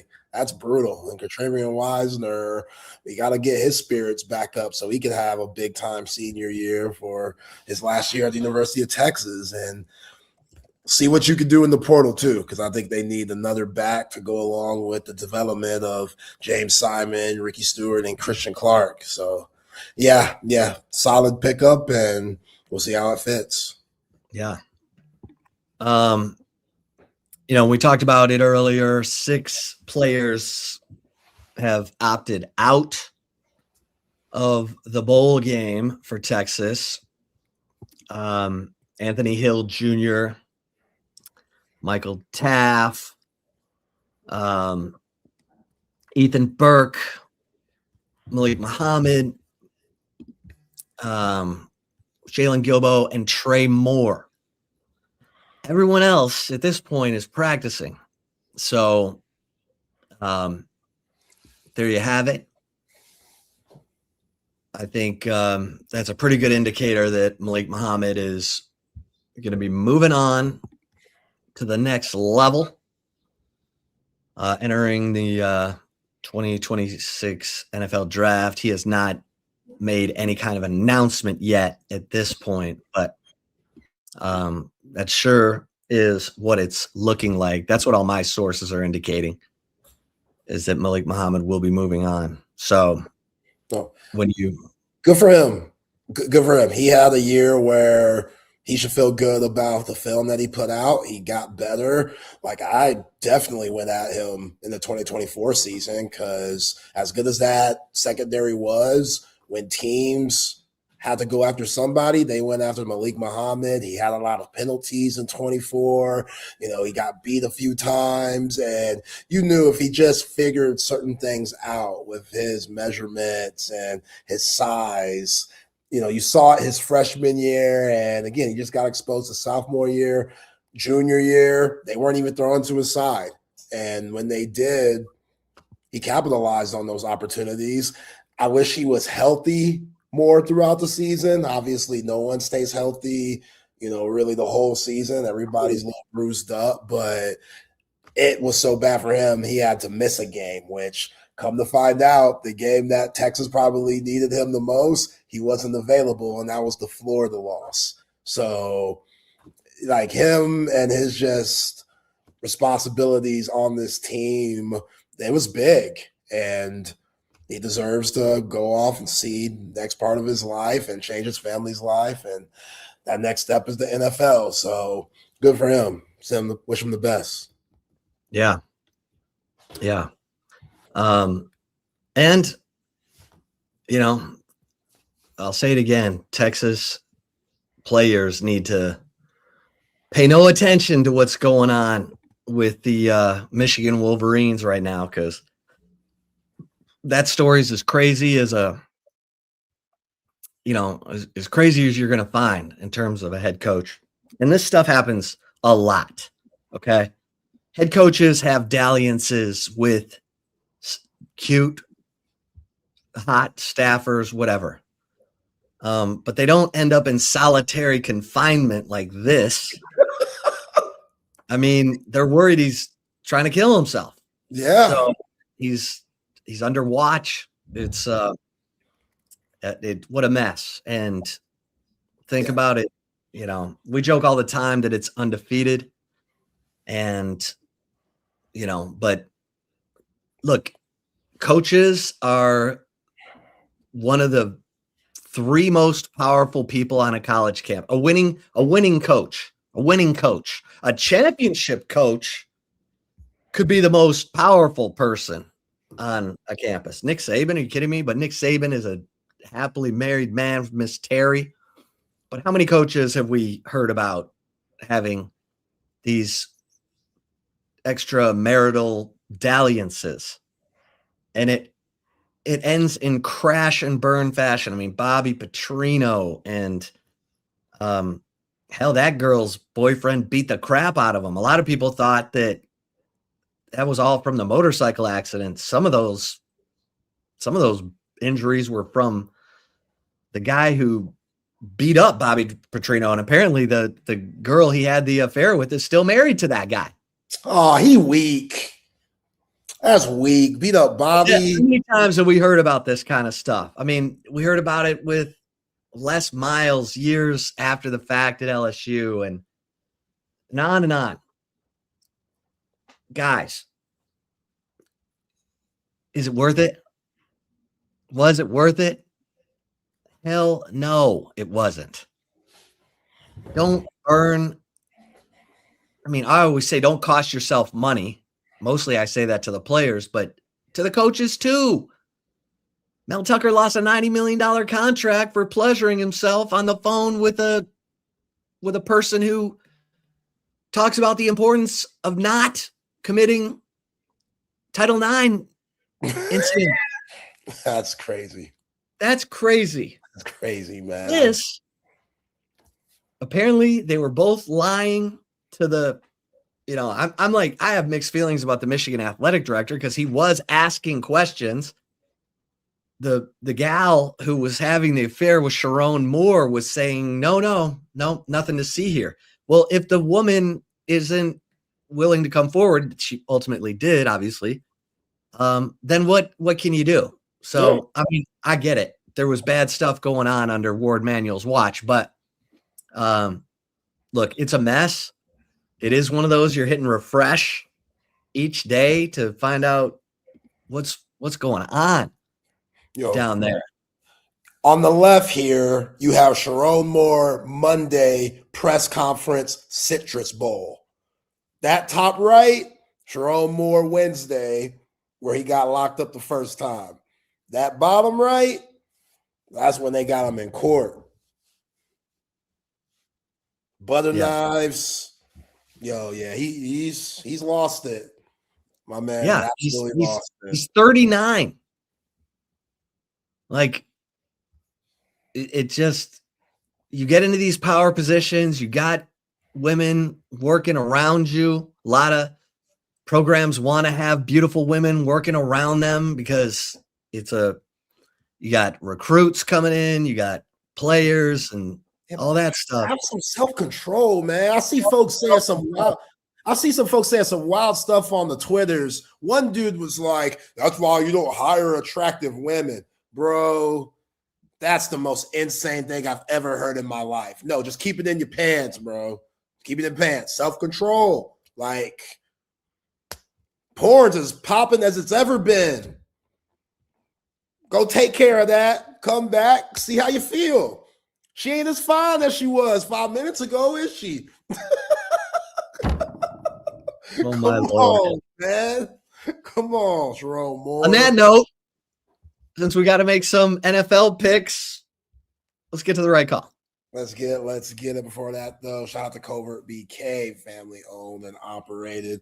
We'll be in Houston today, a little early Christmas with the family, and you know we got to take the Buick Encore GX, the Covert BK vehicle. Can't wait for the drive. Nice, easy, smooth, and when you feel comfortable in the vehicle that you select, road trips ain't nothing. And Covert BK, they will make you feel that way. 7 terrific brands to choose from: Jeep, Dodge, Ram, GMC, Buick, Chrysler, and Cadillac. So they got variety. You know, they don't just have a selected few. You will find what you want at Covert BK: crossovers, SUVs, trucks, etc. You want it, they got it. Go to covertbk.com to see all the latest specials and inventory. Nobody beats a Covert deal. Not now, not ever. All right, we got to zip through this real quick because we didn't touch on it, but we definitely have to. The Texas 2026 football schedule is rough. It is rough. 9-game schedule.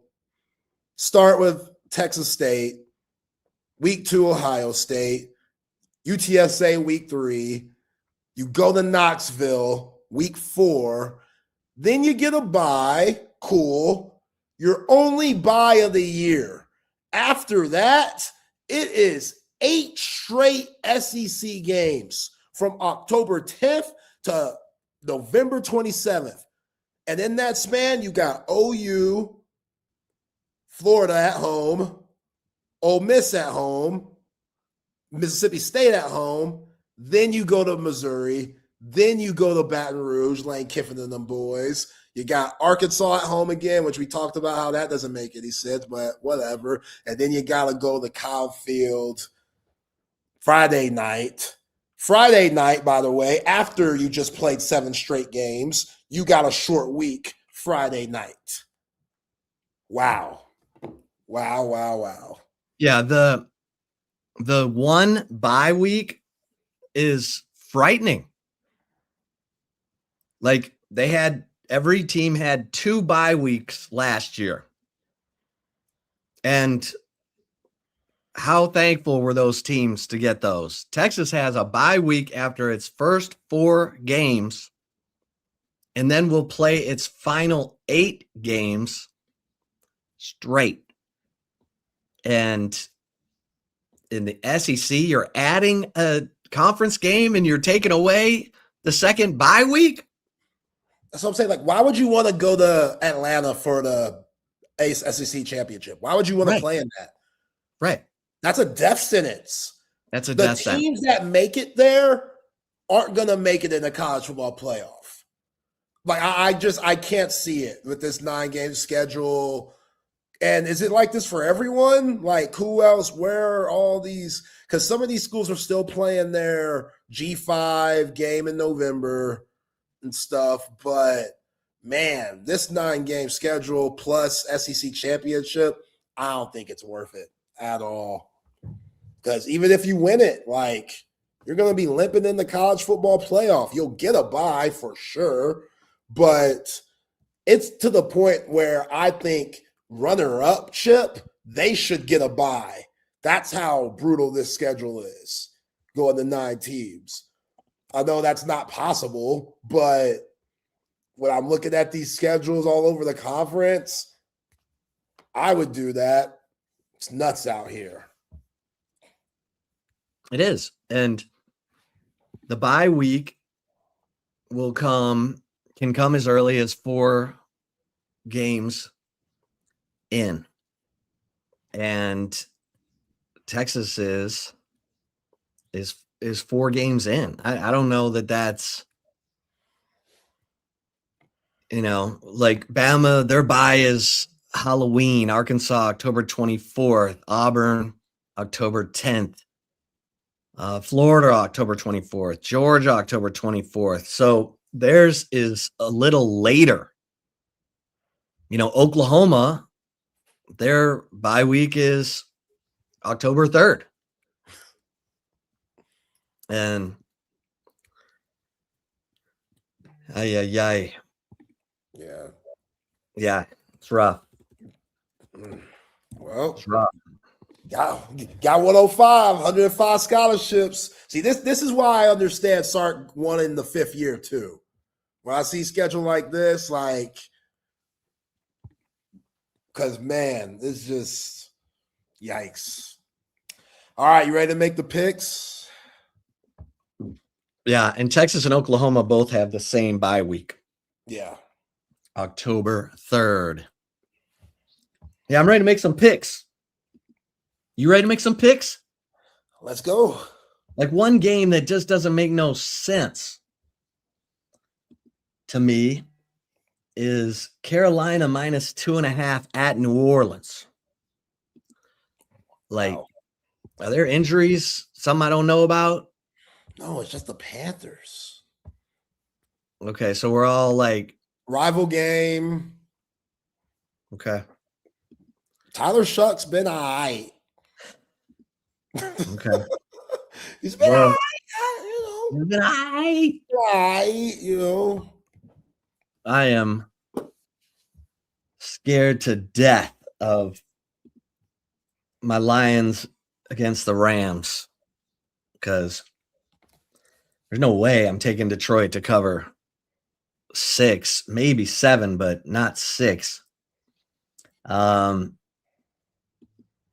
I'm just rambling here. I am going to take Denver against Green Bay as a home dog. Now, part of this is a hate pick, but come on, Denver. I need you to show up and show out because if Detroit's going to take an L, then I need that 10-game winning streak to grow to 11. So give me Denver plus 2.5 at home against the Packers. All right. You know what I got to roll with on the first one? Indianapolis plus 13.5. It's easy. They going to be in the game. They might not win it, but Phillip going to have them in the game. That first quarter is going to be rough. It's going to be rough. Maybe the whole first half, but they going to fight back. And Phillip's going to make some throws, man. He's going to make some plays. So, yeah, give me the Colts plus 13.5. That's high. That is high. What if something happens to old man Rivers? What does that mean? You calling the bounty on Rivers? What is this? What if he is old and just pops an Achilles? And then he pops an Achilles. Then it's going to be a tragic story. And he pops his Achilles and he's going to realize it was a bad move. But, hey, it's worth it. Love of the game. Hey, you got 20 kids anyway. They can take care of them at home. They can bring him his water. He'll ring that bell. One kid will come in, ring it again. Another one will come in. He'll be fine. All right. Well, the Dallas Cowboys coming off a loss. They're playing at home against the Minnesota Vikings. The Vikings are coming off a win. Give me the Dallas Cowboys minus 5.5. I think the Cowboys get back on track. Beat up on those Purple people eaters. Yeah, it's a rough week in the NFL, man. Let me get Pittsburgh -3. -3. Aaron Rodgers. It's time to win the division, fellas. Mike Tomlin. You know, that's how they're going to be motivated. They love that guy. Got to play hard for him. Everybody trying to fire him and stuff. Tied at 9-8 every year, losing first round of playoffs, but winning the division. Not this time. Like, come on. We got to show these guys we can make a run. That's why you got Aaron Rodgers. Show them you can make a run. Show them you can make a run. You know who I need to show me something? Give me the Carolina Panthers, baby. The Carolina Panthers. -2.5 at New Orleans. Carolina Panthers. NFC South leading Carolina Panthers. Wow. That's right. Wow. I'll take Buffalo -1.5 going to Foxborough. Yeah, I like that. Now it's time to play with the big boys, Patriots. Now y'all 11-2. Y'all feeling yourselves. Cardi B making videos talking about she's a football bitch and stuff because of her baby daddy Stefan. And like, okay, everybody's very high on the Patriots. Cool. But now when every game is 30 degrees, Drake May, show me what you got. Because I like that dude on the other side. Allen, he can play some ball. What do you think of the Texans at home -9.5 against Arizona? That seems a little high. little high. For that offense. Yeah. It's tough to be offensively challenged. I'm scared to death of that Lions-Rams game. You keep saying that. I mean, Brian Branch, what? You know, it's bad enough Kirby Joseph is out.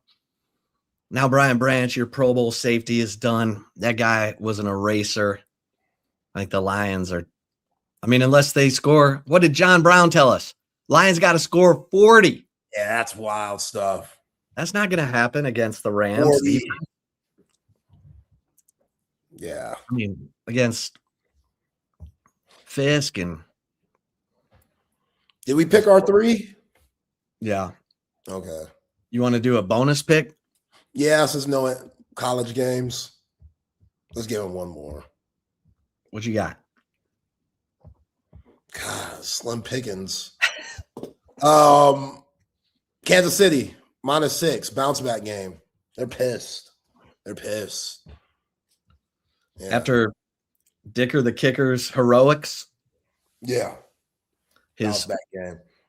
54-yarder to win the game after kicking. I don't like the way Justin Herbert treated Laura Rutledge, man. That was foul. He better than that.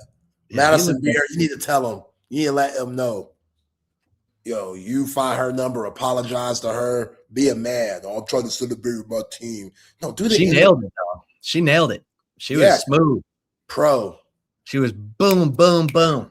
Yeah, pro. She's a pro. Pro. By the way, I hope this isn't the case, CB. I haven't, I'm looking around the Twitters. They're saying the same thing.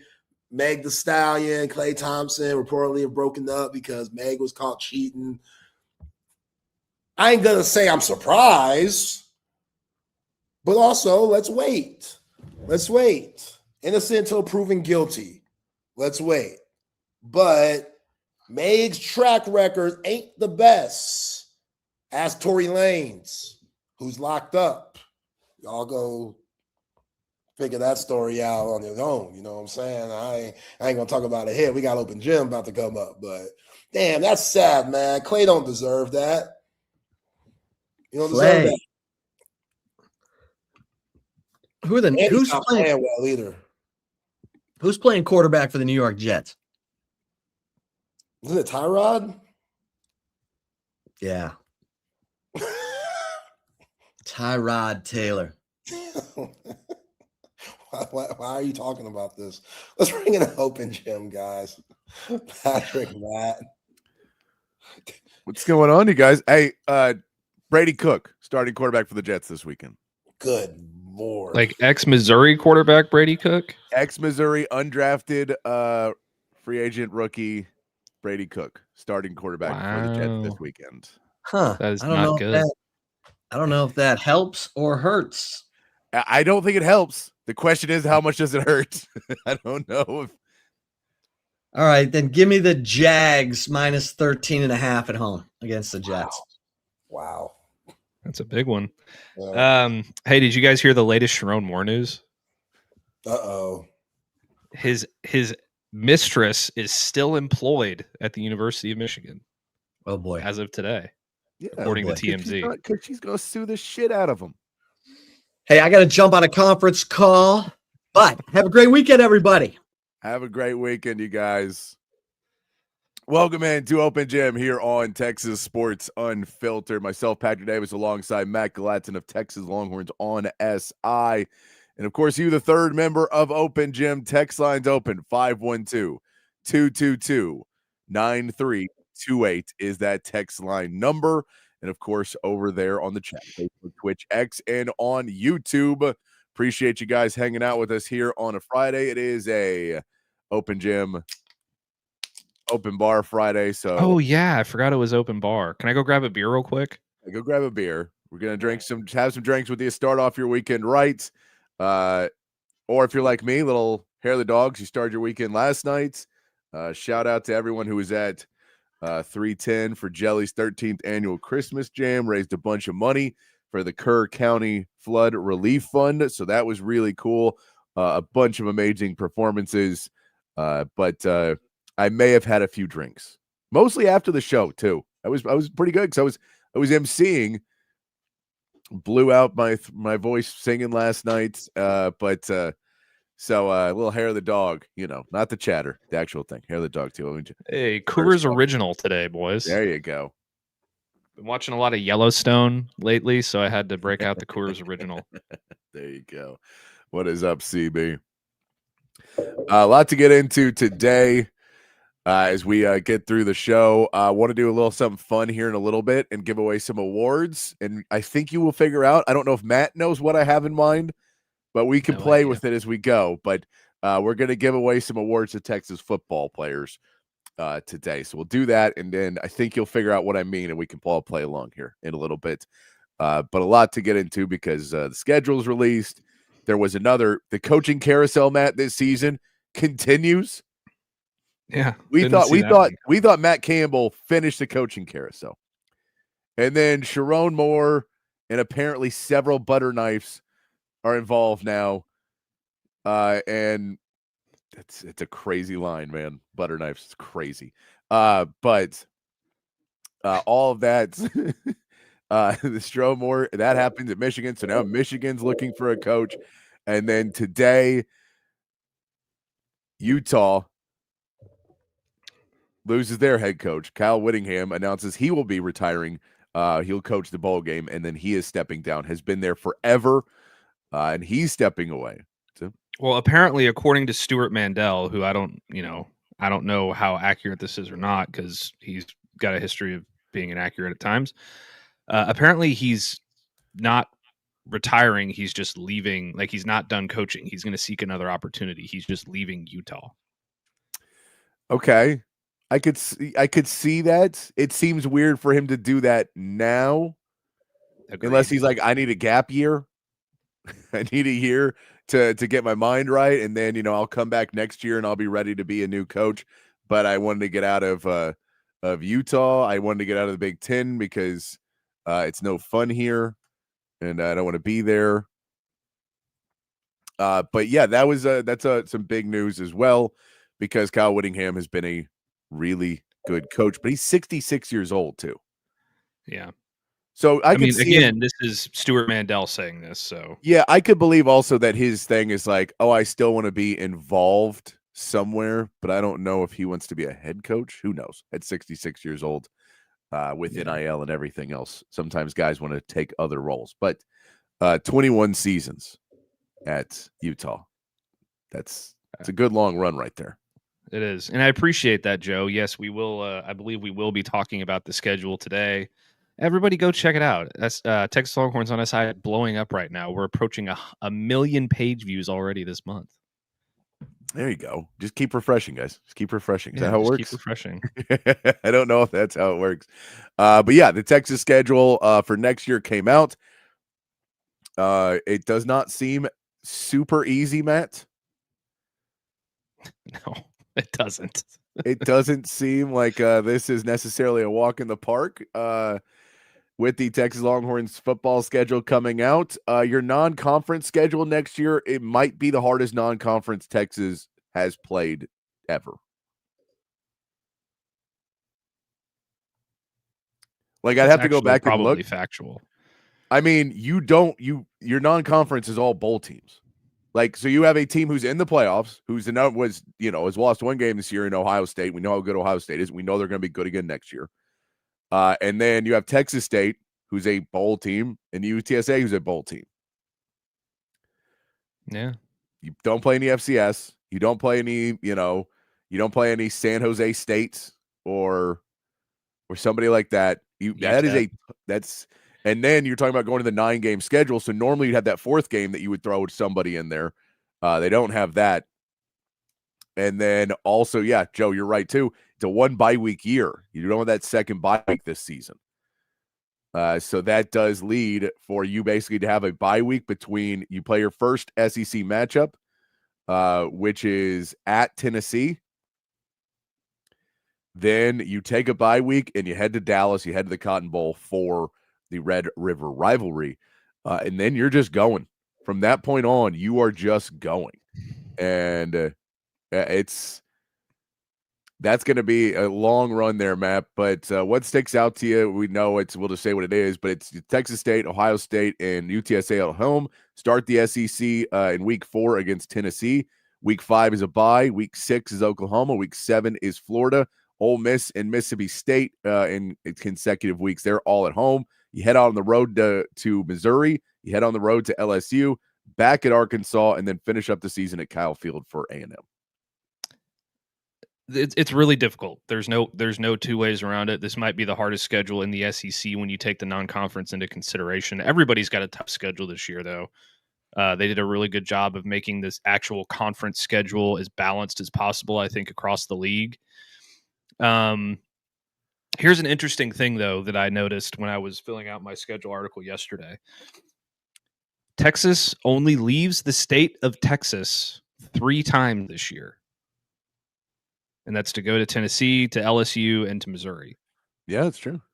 So they have their first, excuse me, 7 of their first 8 games are in the state of Texas, and then their last 2 games are in the state of Texas. So I think that's actually going to be a pretty big advantage for them, because it's not going to be a whole bunch of, traveling back and forth, this, that, and the other. Like this year, going to Mississippi State, going to Kentucky, going to Georgia, going to Florida. Like it's a much easier travel schedule, and I think that could pay some dividends. It's going to be, I can't look at this schedule outside of maybe Mississippi State and say that's a guaranteed win. Yeah. In SEC play. I mean, you should beat Texas State. You should beat UTSA. Granted, they're bowl teams. But outside of that, I don't know that there's any guaranteed wins on this schedule. And that's, Arkansas is kind of a complete unknown right now. Yeah, Arkansas as well. So because Arkansas, we don't know where Taylor Green's out of eligibility, right? Mm-hmm. So without Taylor Green, he was really pushing that offense this year. They have a new coach coming in, so we don't really know where they're at.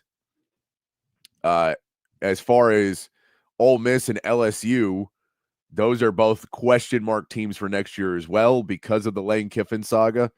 That you assume they're going to have a ton of talent, and you have to assume at least one of them, if not both of them, are going to be top 20 teams, top 10 teams, like in that range. But we just don't know until we see it on the field, because sometimes new coaches come in. It's a little bit hard to get it started. in your first year. For Ole Miss, can Golding take over the success and keep that rolling, or is it a step back a little bit? We won't know until we see that on the field. And Florida is another piece as well that is, we know has talent, but just completely fell apart last season. So I think there's games where, depending on what they're at, you're really looking at a lot of winnable games, but not necessarily. So like this schedule could be really, really hard next season, or it could not be terrible. Because if we go in and we say Tennessee, we know is probably going to be around 15 to 25, right? Mm-hmm. There you go. Tennessee, Josh Heupel kind of always has him in that ballpark. So we figure Tennessee's there. Florida, who knows? Again, the sky's the limit, but the floor is pretty low for Florida. For Ole Miss, the floor is probably top 25. Mississippi State, floor could be anywhere. They're a hard team. Jeff Lebby will coach them up. But again, you're talking about players and what you can put in there. You're also playing at Texas, so there's not the cowbells. And then Missouri has been up and down with drink. LSU has a new coach. Arkansas has got a new coach. And A&M is little brother. So, well, so yeah, you could look at it that way for sure. You could also look at it as Ohio State is going to be better next year. Yeah. Pretty much across the board. Jeremiah Smith has to come back, so he'll be there, barring like a wild transfer portal or something, which they would never let him get away. Tennessee's going to have Jim Knowles as their defensive coordinator now, who has given Sark fits in the past. Yeah. Oklahoma's going to be a better football team next year. They're going to have John Mateer back. They're just going to probably take a step forward. John Summerall, I think, will stabilize Florida, and they'll have Jaden Ball more than likely, unless he decides to follow his running back coach somewhere. Ole Miss, I think will be solid. Mississippi State, you're right. I just don't know. I think they'll be better than they were last year because I think they're making strides. LSU is the most interesting one to me because Lane Kiffin is known for seriously attacking the transfer portal. Yeah. And they could be good even in his first year. I agree. So that's what I'm saying is like, I think the floor on some of these teams is a little bit lower, but the ceiling on Ohio State is number 1 in the country. The ceiling on Tennessee is number 5 in the country. The ceiling on Florida is like number 10 in the country. The ceiling on Ole Miss is number 5 in the country. The ceiling on Mississippi State's probably top 25. The ceiling on Missouri's top 15, top 10. The ceiling on LSU is top 5. The ceiling on Arkansas is maybe top 25. And the ceiling on Texas A&M is top 5. So, like, there's a lot of teams whose ceiling is a top 5 team in the nation that you're playing next year. Now, we know they're probably not all going to be that team. It's really hard, and everybody's playing each other, so you're going to get beat up. But that's kind of where we look at this. Like, that's what I'm putting at, is it's so early we don't know because we haven't had the transfer portal yet. We have a bunch of new coaches coming in. But there's a huge difference about what this season's going to feel like because, first of all, you're playing Ohio State week 2 and not week 1. Which I think that's huge. I do too. And you're also playing them at home, which I think is huge. I think those two factors give you a much better shot to be in the right space. And you're playing a really good Texas State to start the season. So you're not playing a bad team to start. You're going to get a good warm-up game, head into Ohio State and have a shot there, or head to Austin playing Ohio State, head into the game there in Austin. It is a really, it's a really good way for Texas to get a good start next season. And it could be a disastrous start if they're not ready to go. So this is a huge offseason for Sark and them. Because, again, you should beat Texas State and you should beat UTSA, but if you're focused on Ohio State, you could lose either one of those games. And then your season just falls apart really quick. So, like, this season is one of those where you can look at it, and I've kind of kept going back and forth, and at the end of the day, you say, this is not as bad as it could be. It could be terrible if all these teams work out, but I think it's like Oklahoma, where we looked at their schedule, and then we're like, oh, look at their last 5 games. It's a death march. because they had Missouri, LSU, and stuff like that. We're like, well, those teams ended up having injuries, and those teams weren't the same teams at the end of the season. Mm-hmm. So it's going to be a play, but that stretch, the stretch there of Missouri, LSU, Arkansas, and A&M at home, like the four games at the end of the season, you really want to be in it, but that's going to be tough. Texas has not been a great road team so far. They're not a good road team at all this year. So without basically one game of road game prep before you get to that stretch, you're hoping that Missouri, LSU, and A&M are not all at their ceilings. Because if they are, that is a really, really tough stretch for you. Yeah, for sure. And Texas State has been 6-6 the last 2 years, but they almost beat Arizona State in 2024, the year that they gave Texas hell in the college football playoff. I don't know if G.J. Kinney is still their coach or not. I think he is, right? I believe like he I would have is. heard. He's a really good coach. So I think that they're going to be hyped for this game and ready to go. UTSA,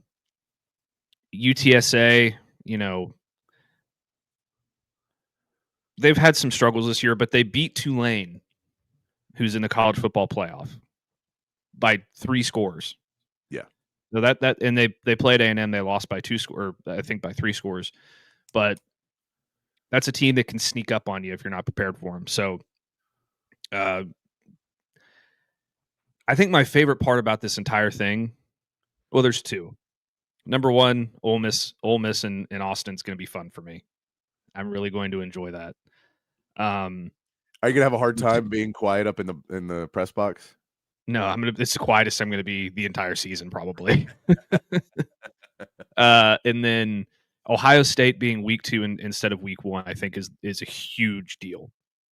Absolutely huge deal. Yeah.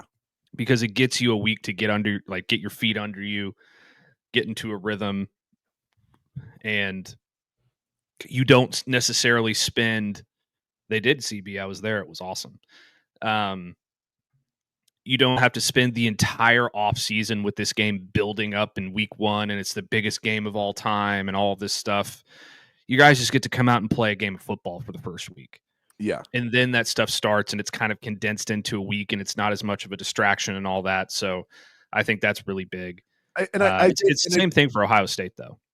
And I know playing at home, there is other distractions when you play at home, because now everyone's calling you for tickets and everyone's, you do have to deal with those distractions. But when you know what game day is and when big noon kickoff and everything, and you know where it is, and you have your layout of the land, as the difference of going to Columbus, Ohio, which like no one on that bus had done. A Hero Canoe was the only one who knew what was up, right? Mm-hmm. Everybody else, like, we don't know where we're at. And so it's a little bit more disorienting of getting you into your pregame mode and ready to go. And so being at home helps you out a little bit more when all the lights are on and all the cameras are shining in your face. Yeah. So I think that, your first interesting. So like Ohio State is of course huge. Again, it's going to be huge every year. Starting SEC play with Tennessee with Jim Knowles there now. That is a really, really big game for Texas, because that to me is the Florida game. And I know Florida was bad and Tennessee's going to be better, but they're both their talent level is similar.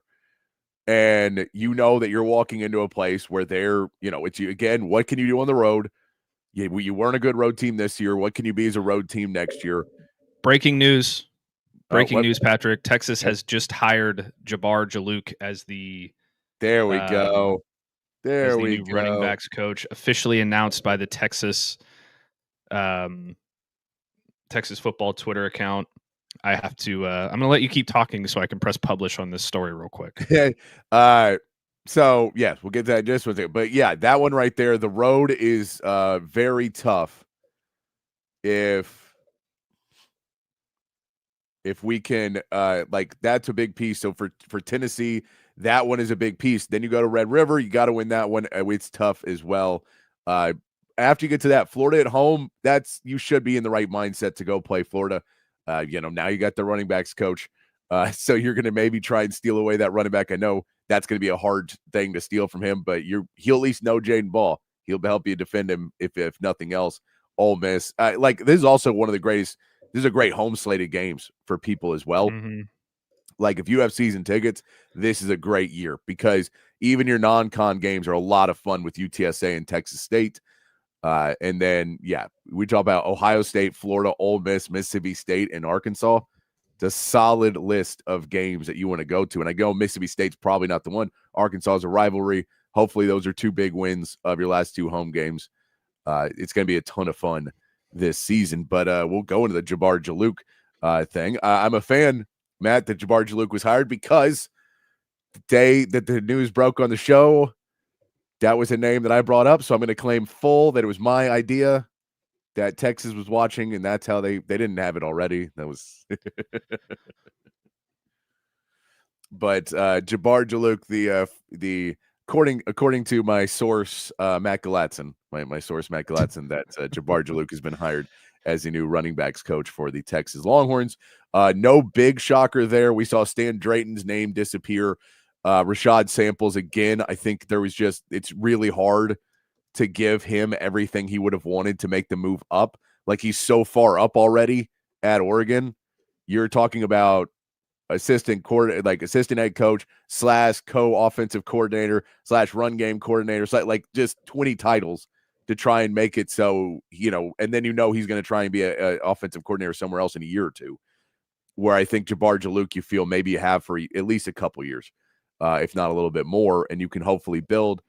We know what he did against Texas with Jaden Ball and what he's developed there and what he's recruited.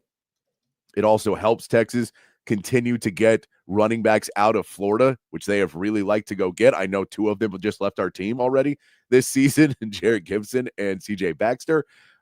He's also got a lot of ties to Louisiana, which is a really nice thing to see that, you can continue that one.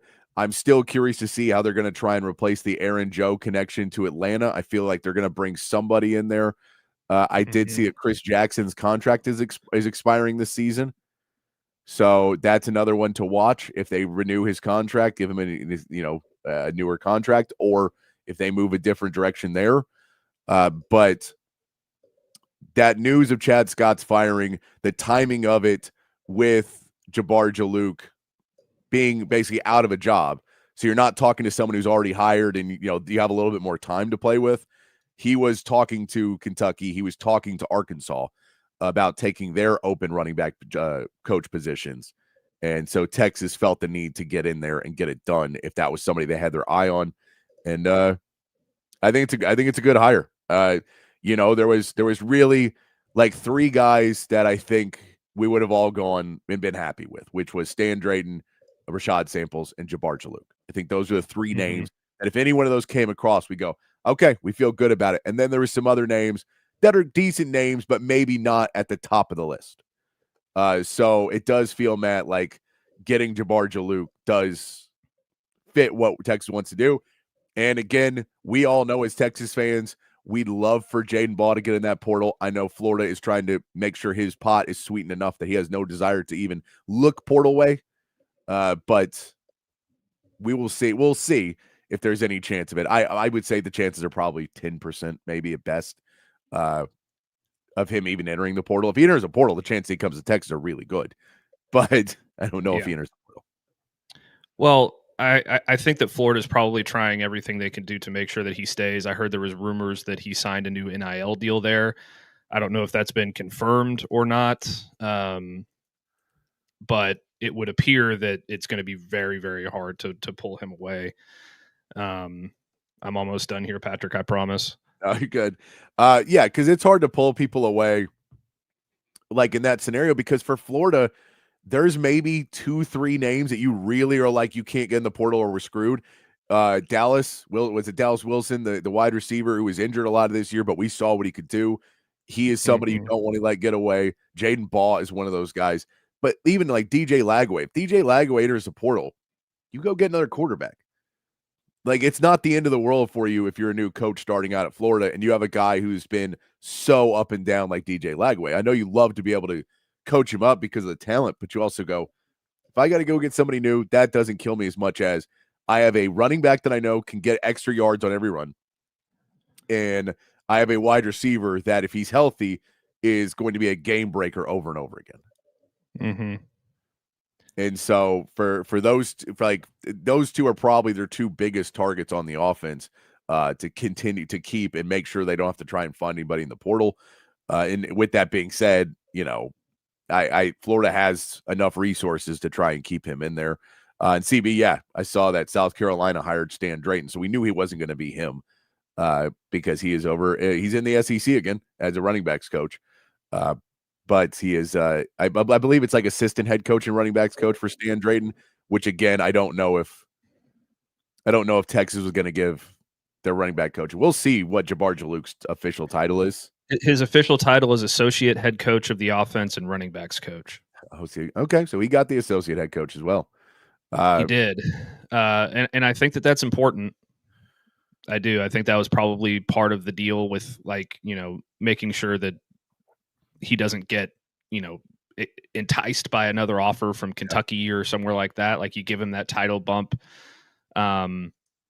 His resume is unbelievable, guys. It really is. I think he's one of the premier running back coaches in the country. He's a great identifier of talent. He's a great developer of talent. He signed players, and he's been at LSU. He's been at the University of Louisiana. He's been at Florida. He's been at Texas Tech. For LSU, he helped sign Clyde Edwards-Helaire. At Florida, he helped sign Jaden Ball with like a late flip from Arkansas. He brought in Amani Bailey, who was a really good running back to Louisiana. He signed SaRodorick Thompson for Texas Tech. He coached Kenneth Dixon to 2 1,000-yard seasons for Louisiana Tech. He coached Darius Geis to 1,387 yards and 15 scores in 2016 at LSU. He also coached Leonard Fournette at LSU, who was having a really good season before he went down with an injury. He coached Elijah Mitchell and Trey Ragas to 1,000-yard seasons for Louisiana. So this guy's been all over the place. Everywhere he goes, they are extremely good at running the football. They set records program records at Louisiana when he was there under Billy Napier.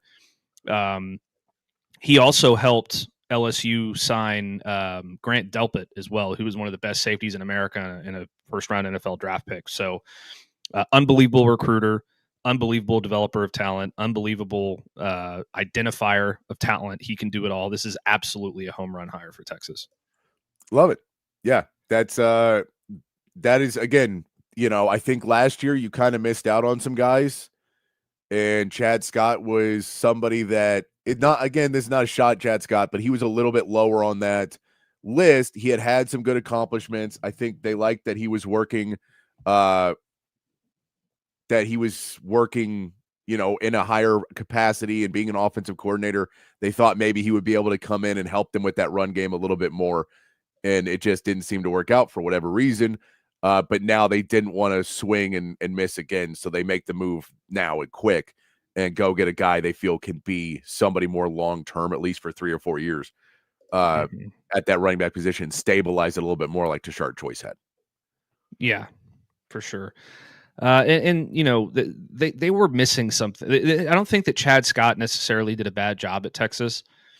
I think they were just kind of missing something in that room. Like, Tashard Choice was such a player's coach, and those guys bought into him and his personality and his vision and his mindset so much when he was in Austin. I just don't know that the players this year really had that same connection to Chad Scott. I think that Jabbar Jaluk's going to be able to come in and kind of manifest that within this program and be a guy who's here for a few years that helps really, push this Texas running game over the top. Yeah. And again, in the transfer portal, we know they're probably going to go try and get somebody in that, whether it is a Jaden Ball. If he does get in, that's your number one target. But if it's not, you still got to go get somebody, and having a Jabbar Jaluk now helps in getting that transfer to come in as well. Mm-hmm. So, you're not really done recruiting because you've got to go recruit these transfers. Absolutely. I did not see that, Michael, that Danny Scudero was in the we had to enter the portal, but Danny Scudero 34 minutes ago, I believe, or 2 hours. I wouldn't expect Texas to go after him. I don't think so. but it would be fun. Yeah, I don't know. Yeah, he's a hell of a player, but yeah, I don't know Mhm. if that would be right where they go. But yes, he is in the portal, so he's at 5'9". He's a little bit smaller than normally they go with. They normally like bigger guys. That's just kind of Sark likes large humans everywhere. Yeah. But yeah, so good stuff there, Jabbar Jaluk. Always love the breaking news. We got the Chad Scott breaking news earlier this week, and then we said I wouldn't be surprised if it gets done by Friday. Done on a Friday. Get that short up. You know, while some schools are still trying to figure out who their head coach is going to be, we're good to go right now. Yeah, and props to Chip as well. He reported earlier today that that Jaluk was the number one target, and that they would be getting something done within the next 24 hours or so, and he was right on the money. So props to Chip. Chip knows what he's talking about. He knows what He he's does. talking about. That's why he's a good, you know, I like to have shows button up to his, you know, talk to Chip. I worked with Chip a long time. I used to work with Chip over at the Zone back in the day. So fun times having to do. I used to listen to the Zone actually back when I was doing an internship at TXU Energy when I was in college. Okay. There you go.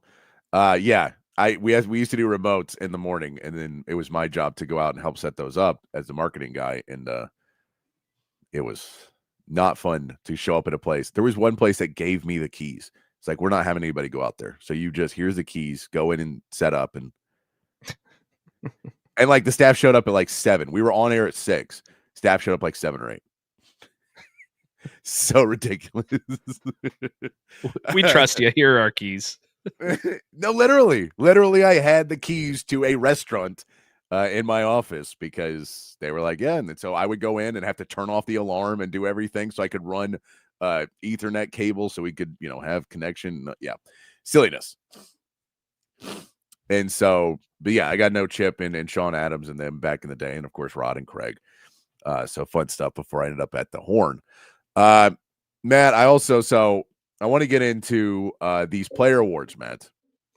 I thought this would be a fun thing to do here on a Friday, is give out some awards to Texas players. And I don't know if you have any that you've picked yet.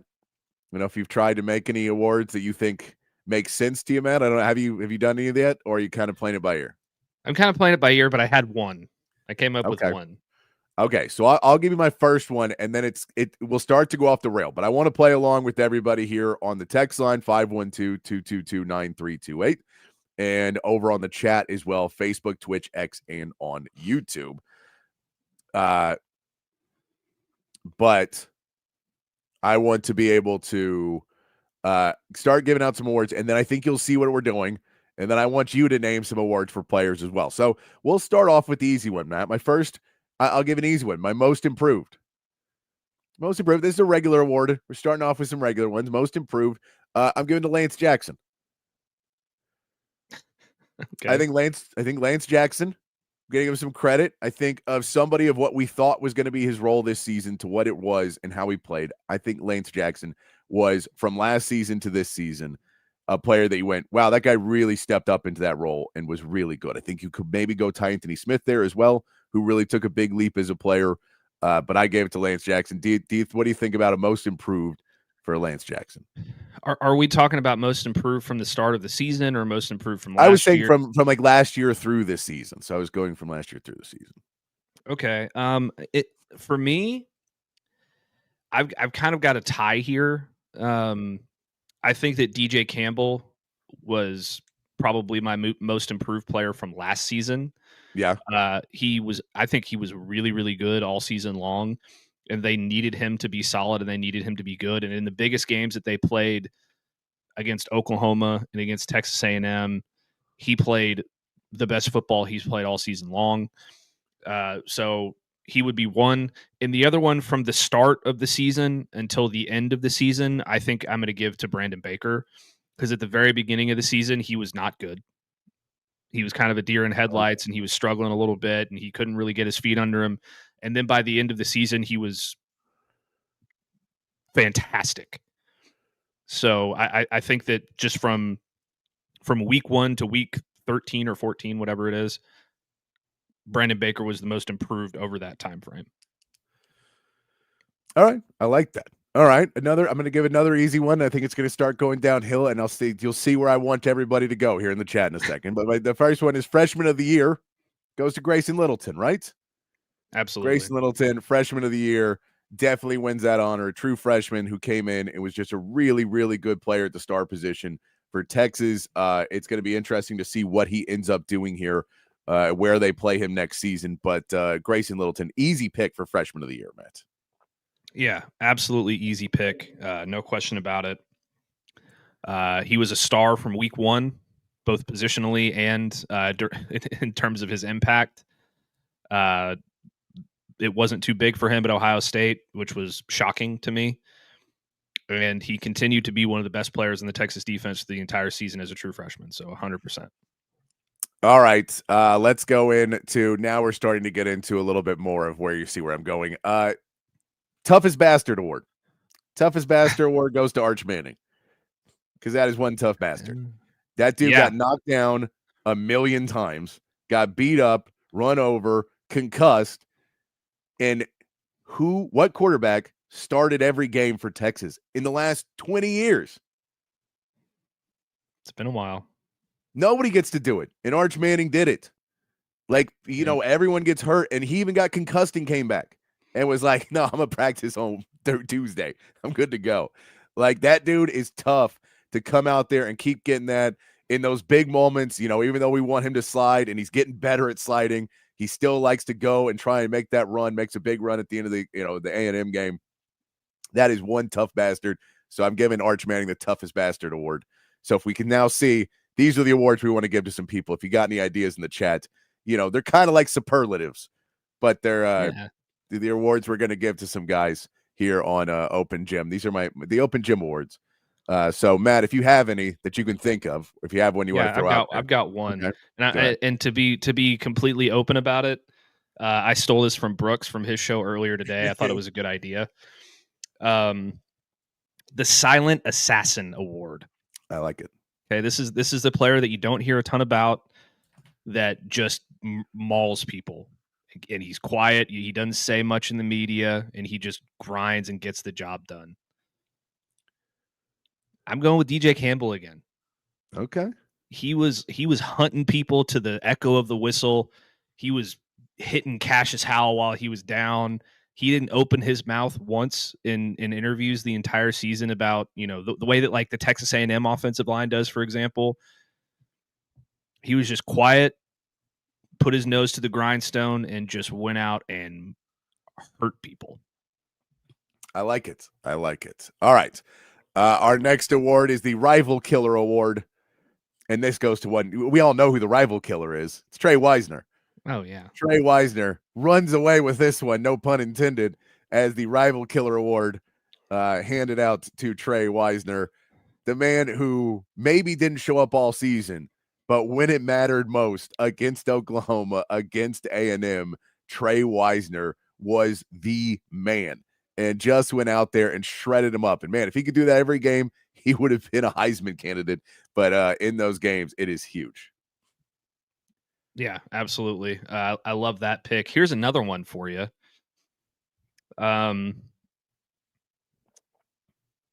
should I phrase this award, Patrick? The Clutch Gene Award. The guy that showed up at the clutchest moments. Yes. When you needed it the most. I think you could give it to a couple of guys, honestly. Yeah. My winner is Ryan Niblett. Okay. With his punt returns against Oklahoma and against Mississippi State. He had some other big ones that put Texas in good position as well. Honorable mention, Parker Livingston. I like that. Showed up huge against Ohio State. Showed up. It got that big touchdown catch against Mississippi State. He always seemed to make a big catch when you needed it. Yeah. I both those I have awards for them coming up. So we got both of them on there. I like that. So throw in, if you got awards like that, throw those in the chat. And CB, we can't. This seems like we got knock on every piece of wood in your house, CB, for typing that into a chat. Come on, man. I remember we gave Rod a piece of wood in the horn studio so he can knock on wood when he would say stuff like this. Like we just like a piece of wood for him to knock on.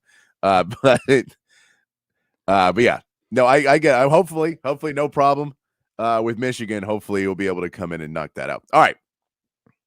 My next award, Matt, is the Keep Talking Shit Award.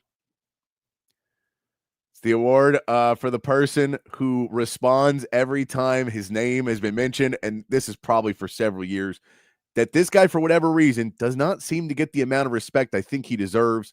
And every time he doesn't, he shows up in the game and shows you why. That's Anthony Hill. Anthony Hill has been so many times have we over the years now heard people go, well, I think number 0's over. I don't know. Anthony Hill, I don't know about him. I don't know how good he really is. I don't know if he, maybe he's a little lacking in this area. And then all he shows up and does is be the best linebacker in football. And over again. And he still doesn't get the respect. And he still gets pushed down. Oh, maybe he's not all that. And every time he responds. So keep talking shit, because Anthony Hill's going to react and respond to it. So he wins that award there, man. Okay, I like that one. Let's go with the toughest bastard on defense award. Okay. Yeah, let's say Arch Manning's the toughest offensive. Yeah. Toughest defensive guy, I think, is Ethan Burke. All right. That guy made it through the whole season. Chip put it, I think, best in the post-game interviews after the Texas A&M game. That guy ate nails and glass before every single game. He was constantly, getting the short end of the stick when it came to assignments on the strong side as from his edge position. He's always having to go up against tough offensive tackles, just grinding his way through. And he showed up when it mattered most against A&M, and he was beat up throughout the season, but he made it work anyway, and he deserves some love as well. All right. I like that. I have Ethan Burke as my Don't You Forget About Me award, also known as the Simple Minds award, but don't you forget about me, Ethan Burke. Yeah. Ethan Burke ate when they had to worry about Colin Simmons. And every time they really started to go, hey, man, we really got to stop Colin Simmons. Ethan Burke would come back at them at the end of games when they knew the rush was coming.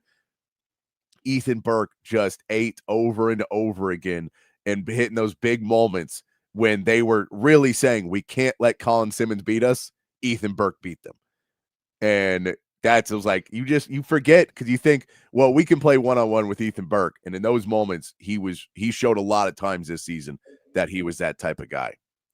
I like it. Do we have to give awards to just players? No. There's the Open Gym Award show is pretty ruleless, man. Okay, I've got one then. The Drunkest Game of the Year award. I think that one goes to Mississippi State. Texas comes out blazing hot. They go up, 14-7 or 14-3 to start the game. They get the touchdown on the first play of the game, or the touchdown on the second play of the game. Then they let Mississippi State take over, and then hell ensues. They have that storming comeback to tie the game, thanks in large part to a punt return. And then we get to overtime, and Arch Manning gets concussed and gets knocked out of the game. And you have to put your backup quarterback in to throw an absolute dot in the corner of the end zone in Brandon Walker's face to win it. Unbelievable. Yeah, you know what? Let's make up a new award on the spot here. The award for best quarterback performance for the season with under 5 throws, Matthew Caldwell. I like that one. That dude did very little this season, and he did it excellently. Like when he was called on, he did really, really well. So we got to show him some love as well. This is let's give the That Honky Can Run award. That Honky Can Run award to Parker Livingston, who constantly beat people as them not giving him the respect that he deserved and made some big plays. Honorable mention, How Is That Man Walking award for Parker Livingston after taking that shot to the knee earlier in the season.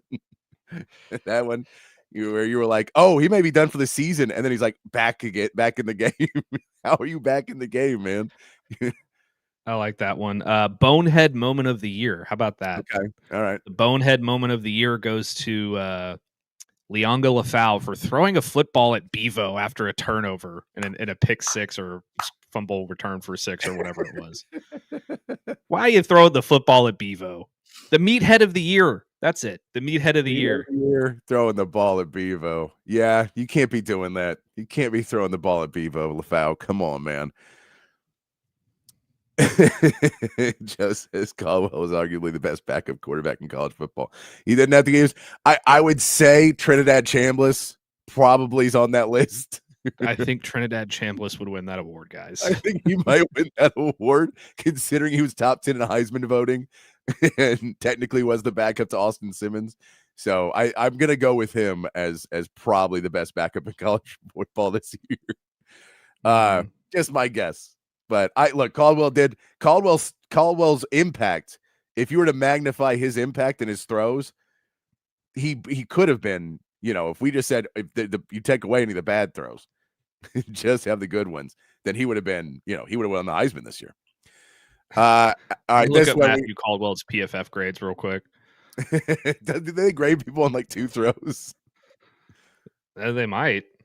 How about this? The Watch the Screen Award. Watch the Screen Award, of course, to Ryan Wingo. Ryan Wingo, who for 4 straight games got a screen pass to him, and almost all of them made it into something special. He became just a menace on where maybe his hands weren't as good as they needed to be. When I say maybe, we all know they weren't as good as they needed to be. But at the same part, in the screen game, he became electric and dynamic. So the Watch the Screen Award definitely goes there to Ryan Wingo. I like that. Matthew Caldwell at 90.2 PFF grade offensively.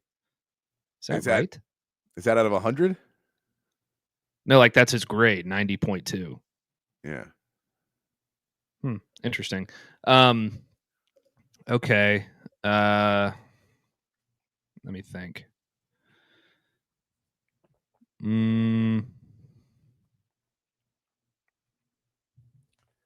How about play of the year? What was the play of the year for you, Patrick? Oof.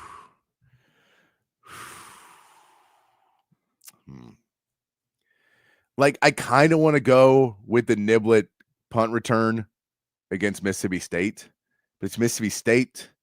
But that one was so if we lose that game, then the whole rest of the season is completely different.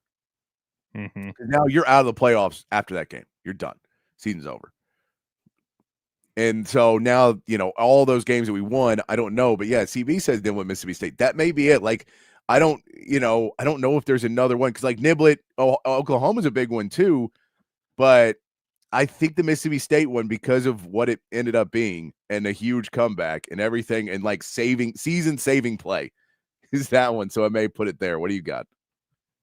That was going to be my choice. My honorable mention is Arch's run against Texas A&M to basically seal the game, that 33-yard touchdown run or whatever it was. That was probably my favorite moment of the year, to be honest. Okay. Yeah, Arch's 35-yard touchdown run against A&M. That was that one's a sealer.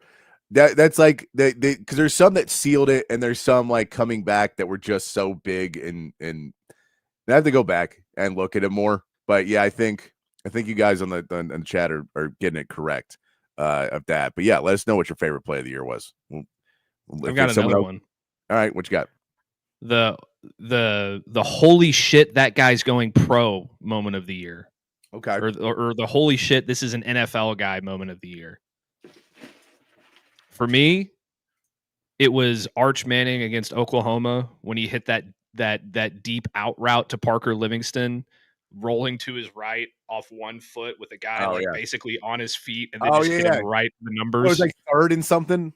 Yeah, it was third and 13 or third and 20 or some shit like that. Yeah, no, I'm with you. That one was a very much no shit moment for sure, because you were like, oh wait, this is the Arch Manning that we had been promised. Mm-hmm. This is the Arch Manning that we thought was going to show up, and he hadn't really been fully that guy yet. He had not been as bad as people made him out to be, but he hadn't been that guy. All right, my next award is the Please Ref Don't Call Targeting Award that I'm giving to Michael Taff, because Michael Taff lays the boom so many times And there's multiple times in every season where you go, please don't call targeting. Please don't call targeting. He's like, I don't think it's targeting. I still don't think the Ty Anthony Smith one was targeting. But there's some of those hits where you're like, they're borderline. Like you could, the sound of it sounds like targeting. But when you watch it, it's not really targeting. And you see he's up and he's doing it right. But man, that guy lays the boom down on so many plays.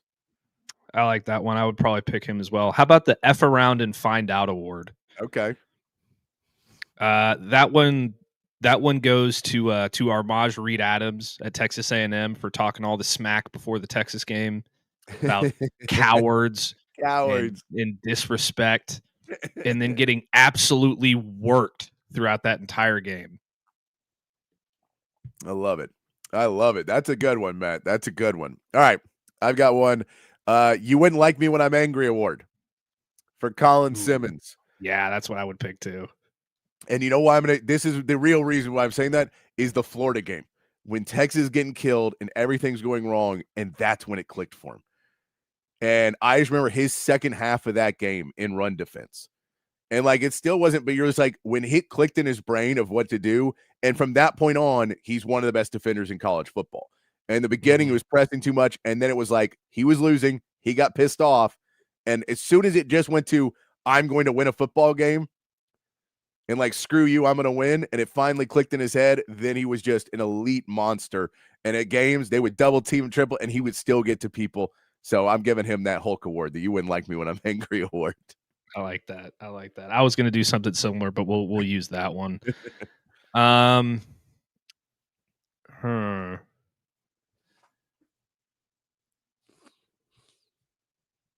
Okay. This is the player that we were most excited to see that lived up to the hype for the whole season. So the lived up to the hype award, I guess. The expectations versus reality award. Yes, the expectations versus reality award. I think for me it's Colin Simmons again. Like, I know that he got off to a slow start, but like you said, once things clicked, he might have been the best player in college football. He was better than I expected him to be throughout the entire season. I like that. Yeah. So I think he deserves credit for that as well. I like that. How about this one? It's the Just Trying to Do My Job award, Trevor Gooseby.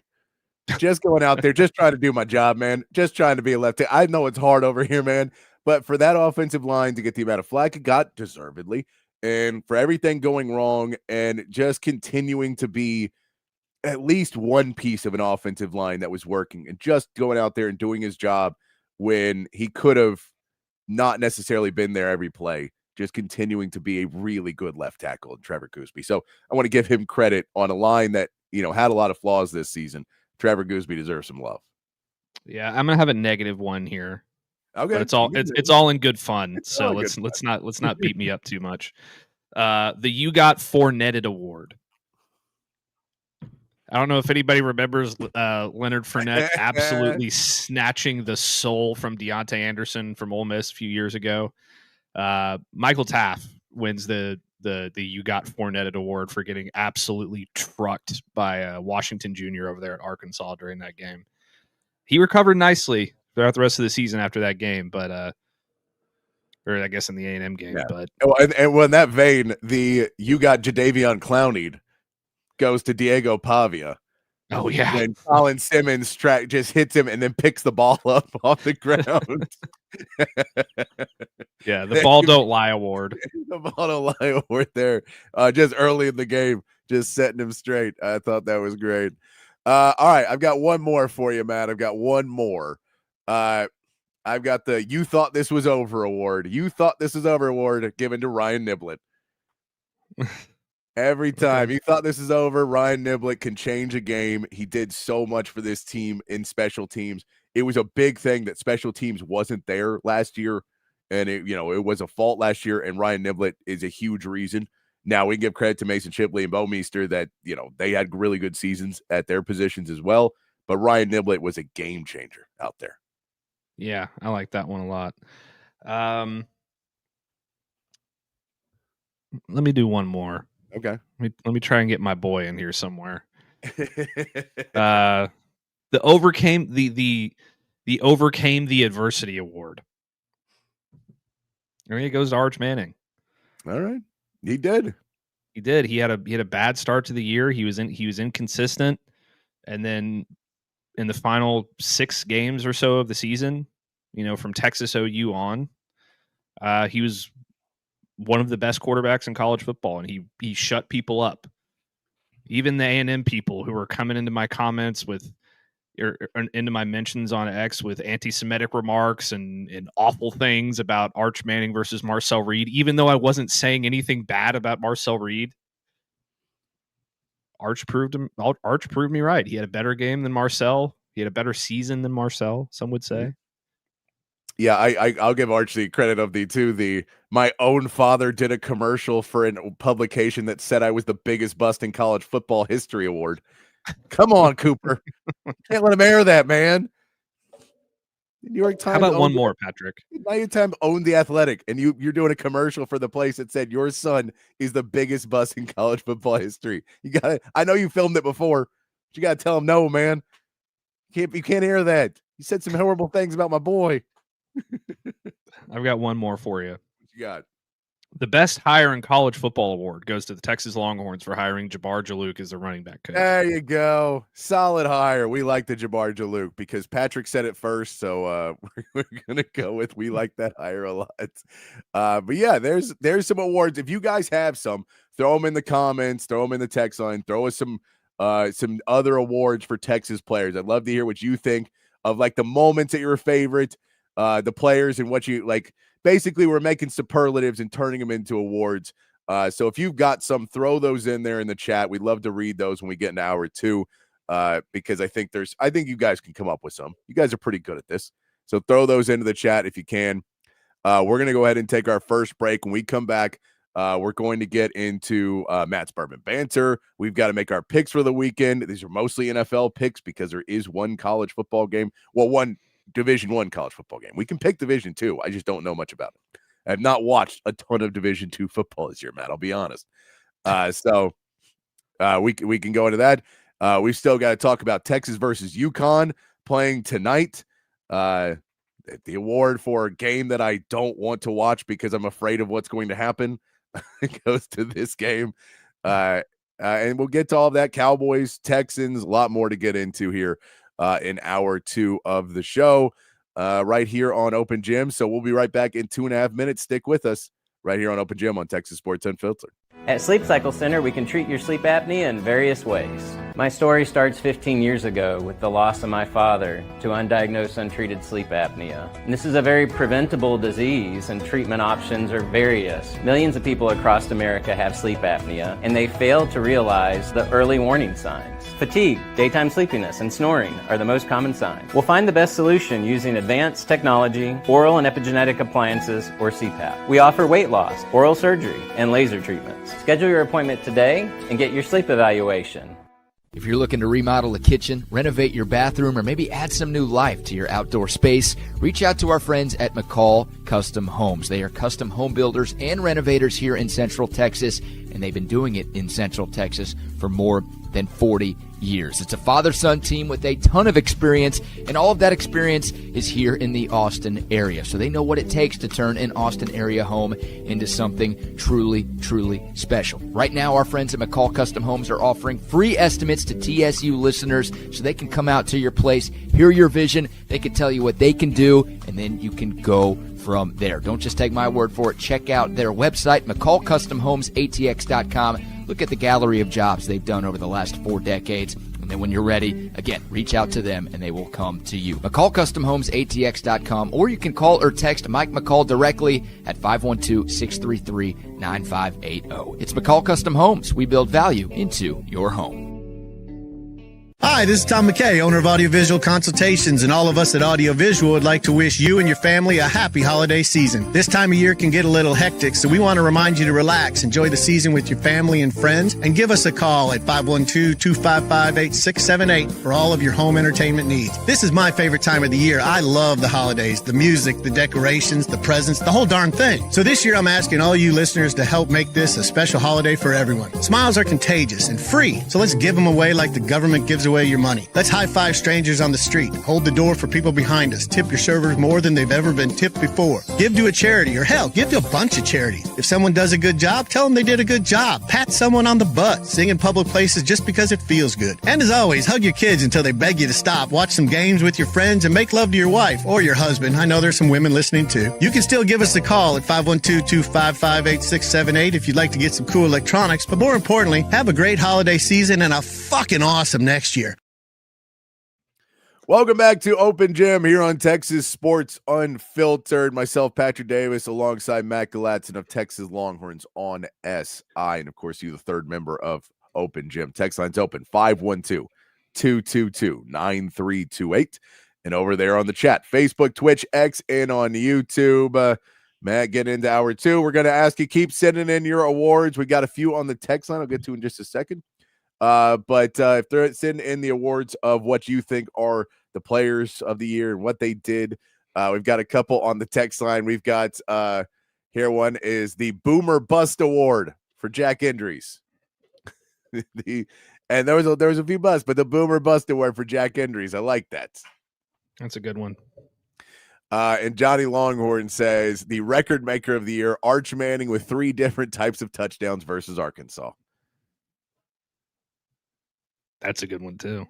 Yeah, that's fun to remember. It's fun to remember him just dominating in that Arkansas game. But that Arkansas defense was not very good, was it, man? That was a fun one to be able to get to do.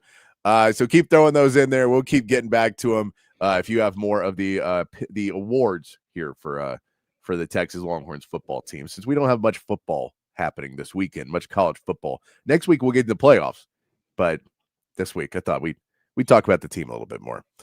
The Doug says the best moment was when they trolled Elko at the end of the game at the stadium. Yeah, that's great. Remember, they did it with Brett Yormark as well. And Joey McGuire, I think they did it with the Big 12, or like they did it with Brett Yormark when he said about Texas Tech and Lubbock. It's like it runs through, and then Joey McGuire says the road runs through Lubbock. All that stuff. They love putting that stuff up on the Tron after a win. It's one of those ones is real sad when you lose, and you're like, all right, delete file, pretend that we didn't have that one ready to go. But luckily, a lot more wins at home than losses. Matt, before we get to Matt's bourbon, go ahead. Real quick. How about just an honorary award for another player in college football? The best name in college football award. Yeah. I just saw this player entered the transfer portal, I believe yesterday. Bowling Green linebacker Gideon ESPN Lampron. He had 119 tackles, 17.5 tackles for loss, 2.5 sacks, 2 forced fumbles this season. That is that's the name right there. That's a name. Yeah. Speaking of names, I was gonna say this before we get to Matt's bourbon banter. My dad texted me today, and I in the text message you just see like the thing before you go into it, and you see like just a little piece. And so the text was just like, so we know that Hill's gone and now Moore. And I was like, what? And so then I immediately, before I even look at the text message, like Google DeAndre Moore, and I'm looking on Twitter. I'm like, did I miss something about DeAndre Moore, that he's like in the portal or he's going to go in the draft? And then I realized Trey Moore had declared for the draft today, which great for Trey Moore declaring, but he's out of eligibility. So no big shocker that Trey Moore had declared. But I was like, he scared me for a minute. That I was like, oh no, did DeAndre Moore make a decision already before the bowl game, before everything else? No, it's Trey Moore declared for the draft. I think yesterday, last night maybe. Trey Moore declared for the draft, which is great. He should. He couldn't come back to Texas anymore, so he should declare for the draft. But he does make the second Longhorn who has declared for the draft now is Trey Moore. So mentioning that as well, somebody who Had some good years. He was a slow starter. Maybe he wins a slow starter award.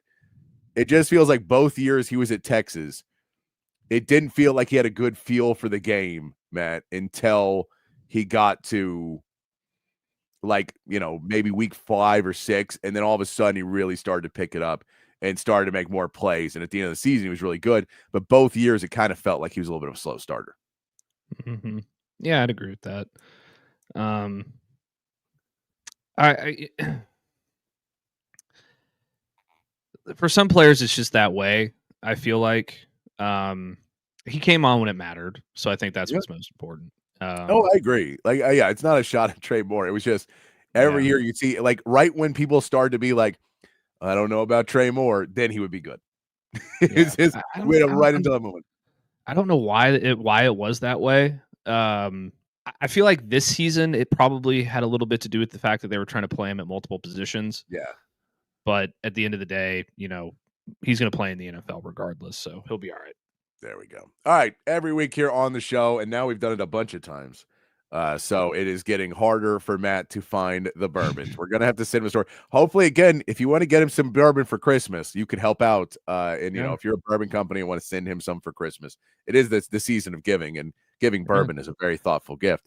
But Matt puts together a selection of bourbon for us every week to help us be a little bit more cultured. Instead of just being a beer drinking guy like me, you can get a little culture and a little taste in your life with Matt's Bourbon Banter. What do you got for us this week, Matt? Well, my parents might think I'm an alcoholic because I'm sitting here drinking a Coors Original, and I've got a bottle of bourbon here as well that I'm about to talk about. But if you want to send me a bottle of bourbon to review, I will. You can DM me on X, and into his DMs. And I will send you my mailing address, which is not my physical address, so don't try to come by my house because it's not the same address. Just so you know. But today for you, I have got Weller Antique 107. It is out of the Sazerac Company and the Buffalo Trace Distillery in Louisville, Kentucky. W.L. Weller is one of the most well-known brands there is in the bourbon game. It's one of my favorites as well. This one, by the name, you can tell is 107 proof. The mash bill is undisclosed, but from Buffalo Trace, there is wheated in the mash bill. It could be a little corn, wheat, and malted barley, but that is not official. The price points, it's pretty affordable. It's only $50, unlike some of the other Wellers out there. If you look for it online, it could end up being something a little bit more, somewhere around $60, but you're going to be able to find that fairly regularly, and you won't be breaking the bank for it either. But W.L. Weller is a wheated bourbon originally created by the Stiltzler Weller Distilling Company. The brand is named after William LaRue Weller, a distiller who is credited by some as being the first to use wheat as the secondary grain in estate bourbon, opposed to the more commonly used rye. Notably, William LaRue Weller hired the famous Julian Van Winkle, who would later be known as Pappy Van Winkle. He began his career working for Weller. Weller passed in 1899, and coincidentally, his company, W.L. Weller & Sons, later merged with the A.P.H. Stitzel Distillery, which was owned by his former employee, Pappy Van Winkle. Sorry, that always gets me. But the nose, it's aromas of, kind of some dark fruit, some vanilla and some caramel, oak as always. And it's got a little bit of cinnamon in there as well. It's a bit complex, but it's very balanced as well. The palate, you really start to get that cinnamon at the beginning, and it's followed by those dark fruits and the oak in there as well. And then for the finish, that cinnamon really hits you again, and you get the caramel and vanilla at the back end of it. And there's a little bit of a tobacco kind of flavor on the finish as well, but it's very pleasant. It's very good. It's very smooth. It's one of many elite releases by Weller. I've reviewed a couple of these on the show already, including Weller 12 and Weller Full Proof. This is probably my third favorite in the line behind those two, but it still is a very, very solid bourbon. I would give it a 7.8 on my scale, which is above great and just below excellent. So a really, really good bottle there. Weller Antique 107. Go get you some. It's anytime you got some Weller on your bar, you can have a conversation about it. So there you go. It's a good one. I like that, Matt. Any conversation bourbon. You need some conversation bourbon every once in a while. Classing up the show here on a Friday for Matt. Matt wins the award for drunkest co-host with his Coors and his bourbon. He's not too drunk, guys. We're just playing. We appreciate you there with Matt's bourbon banter, Matt. It's a good thing to have here on a Friday afternoon and get you ready for the weekend when there's not as much football going on. Maybe the weather's a little bit colder and you want to go enjoy yourself a nice bourbon. You can go head down to the store and get yourself some that Matt selected. And you go back on any of our Friday shows, you'll see Matt's bourbon banter, and you get to get a selection if you've been paying attention all year Here's long. something that if anybody would like me to do, I can do very easily. I can put all of my bourbons that I have reviewed so far onto a list and release that on social media, or I can put it up on the show, something like that. I've got them listed in a Google Doc here, so it'd be super easy for me to do. If you ever decide you want to go out and try yourself a bottle of one of these, just let me know and I'll make that happen. There you go. I love it. All right, Matt. I want to get into our picks here in a minute, but let's start by talking about Texas basketball tonight because we don't want to miss this. Texas basketball tonight taking on UConn. This is a scary game. This is a UConn team who's very, very good. This is a UConn team that plays really good defense. Terrace Reed Jr. was injured for a few games. He missed 5 games. He's back. So he is now ready to go, which you would have loved to take out a guy who averages almost 15 points a game and almost 8 rebounds a game, and almost 2 blocks a game. So all of that you love to not have in there. He's going to be there. Solo Ball is a guy who can score a ton. He averages 15 points a game. They've got a lot of talent. They play really, really stifling defense, and they can spread the ball around on offense. Not elite offensively, but they basically are holding teams to about 60, 62 points a game, and they're scoring about 80 a game. So for Texas, tonight's game entirely falls into, can you score? Because we know you can't play defense. You're not all of a sudden going to be a really good defensive team and you're going to win this game 64-60. That ain't happening. If you win this game, it's because you scored 90 points. Like, that is how you win this basketball game, is you shoot the ball lights out, you run the ball, you throw it into Modest, you get him in foul trouble, you do those types of things, then you're going to be able to have a shot in this game. The problem with that is that's really, really hard to maintain for 2 halves. I say 4 quarters because they should go to quarters because, come on, we're adults. College basketball, please go to 4 quarters. It is my last best plead to you. It's absurd that we play 2 halves instead of 4 quarters. Just want to be different. But 2 halves, and they just haven't been able to do that. And so I don't like, this is one, I just don't really see the path to Texas winning this game, unfortunately. I mean, I know what the path is, which is rebound the ball and hit threes. Yeah. And try and get him in foul trouble as we can. But it's hard to do that for a half. It's harder to do it on the road. It feels like this is a game that could be 55-85. If Texas just doesn't show up. I think there are other ways, but like, we just know how good they are.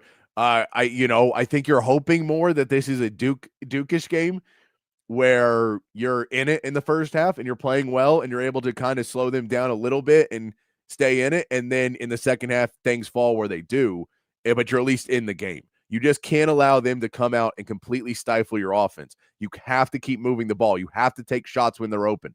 This offense gets so stagnated sometimes that they're waiting for something to pop open, and it's not there. Like Cam Heidi's a dude. He's a pretty good 3-point shooter, but he takes them from 7 feet behind the 3-point line for some reason because they're open. Or he gets an open one and he passes on it and holds the ball and doesn't get the shot up. And you're like, we're not going to get a better look than what you just had. So we know their struggles defensively. So we know that. But Texas can score. Texas can run and gun. Texas has that ability. The problem is you're going up against a really good defensive team. So you need performances from Dalen Swain. You need a Tremone Mark game in this. You need Mark to be able to put up some points for you. You need Jordan Pope to be able to get hot in a point and hit 2 or 3 threes in a row. You know, you need all of those things to go together. And then you can say on the back end, Kendall Weaver and you know, and Modest can't get in foul trouble. They're going to go right at him. Because if they get Modest out of this game early, again, 55 to 85, like is bad at that point if Modest is out. But you just kind of want to go downhill against this team, try and push up against them. They've got a bunch of guys who can score. They have a bunch of guys. There's nobody elite on this team either that's necessarily going to just jump off the page and they're just going to feed him the rock over and over. But they don't have to. And your defense is not so good that anybody has to against you. So for Texas, they're going to have to figure out a way to score the basketball on UConn to stay in this game. Because if you score under 70, you lose this game. If you score 80, you're in it. If you score 90, there's a chance you win. Yeah. So in terms of Tremone Mark, who I think has to be an X factor in this game if you're going to be successful, the 4 toughest games and the 4 biggest games that Texas has played this season have been against Duke, Arizona State, NC State, and UVA. He has gone into double figures once, and that was against Arizona State. He had 11. Against Duke, he had 2 points. Yep. NC State, he had 5, and UVA, he had 9. So he's got to show up. Yep. If he doesn't show up, I don't think they have a chance. I like Tremone Mark. I'm not trying to make shade against Tremone Mark because I like him, but he's kind of been a bust since especially this season for Texas. So he needs to turn on the switch or figure out a way to get involved in the offense because he's not taking a ton of shots in these big games either. I think he took 8 against UVA. He took 5 against NC State. He took 5 against Arizona State. He took 2 against Duke. So he needs to get more involved, I believe, and hit some shots if they're going to have a chance. The thing with Tremone Mark is I don't know if his basketball IQ works fast enough in this Sean Miller offense. So he can do what he's supposed to do, but he doesn't know when to take that extra move and get to the bucket or, you know, get that shot off. And that's where he just needs to improve. And that's with time. It's all you can really do. I know it's a new system for him. He's had to learn a bunch of new systems. He went from Houston to Arkansas to Texas under Rodney Terry and now Texas under Sean Miller. He's been in a lot of different systems. So the question is, how fast can he learn that? There's just a lot of things that got to go right for Texas to be able to be in this game. But this is, again, a very young team in the season, not necessarily age-wise, but in the season and a new coaching. So I'm curious to see how much fight there is in them tonight, how much they're able to go in there, how much defense they do end up trying to play. Where do they try and go with that? You know, we've heard from Sean Miller that the starting lineup is not set, but there's like 8 guys who are playing right now, maybe 9. And I don't know how much more you're really going to be able to change that lineup with 8 to 9 guys playing. So it's going to be a very informative, learned game tonight for us. So we can start to figure out, is this Texas team completely outmatched, or against Duke where they did get blown out in the second half, but that was also, there was some shadiness in the second half of that Duke game because they really wanted to get Cam Boozer started. And so they started calling a bunch of fouls. And so it was like, and they called them both ways, but it was just because Texas keeps fouling. And so they got to stop fouling to get out of these things. And they just tried to get Cam Boozer because they shut Cam Boozer down in the first half of that Duke game. And then he started going in the second half, and that kind of changed the tide. Can they have at least another half like that? And then if you have halves like that, at least there's something to build on. But if they just run you the whole game, like Virginia did. Virginia, you didn't play have any good minutes. So even if you lose this game, you need to have some good minutes to build on. Because again, we know this year ain't the year for Texas basketball. Could they make the tournament? Yeah, but this ain't the year for Texas basketball. So you want to see them start to build. Some of the young guys maybe start to figure things out. Sean Miller start to figure out Austin, maybe get some fans to show up at these games as the season goes on, because right now there's not a ton of interest in it. But all of that, it's going to be a tough one tonight.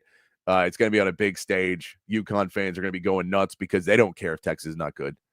You're still beating Texas. And I get they don't care. You're not a basketball school. You're still beating the brand of Texas is enough that we'll see all the horns down tonight. We'll see all of that if people going nuts.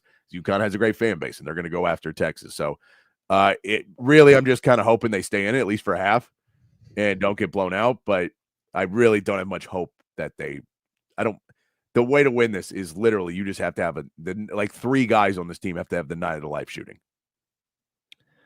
Which isn't impossible. No, it's not. But it's not likely.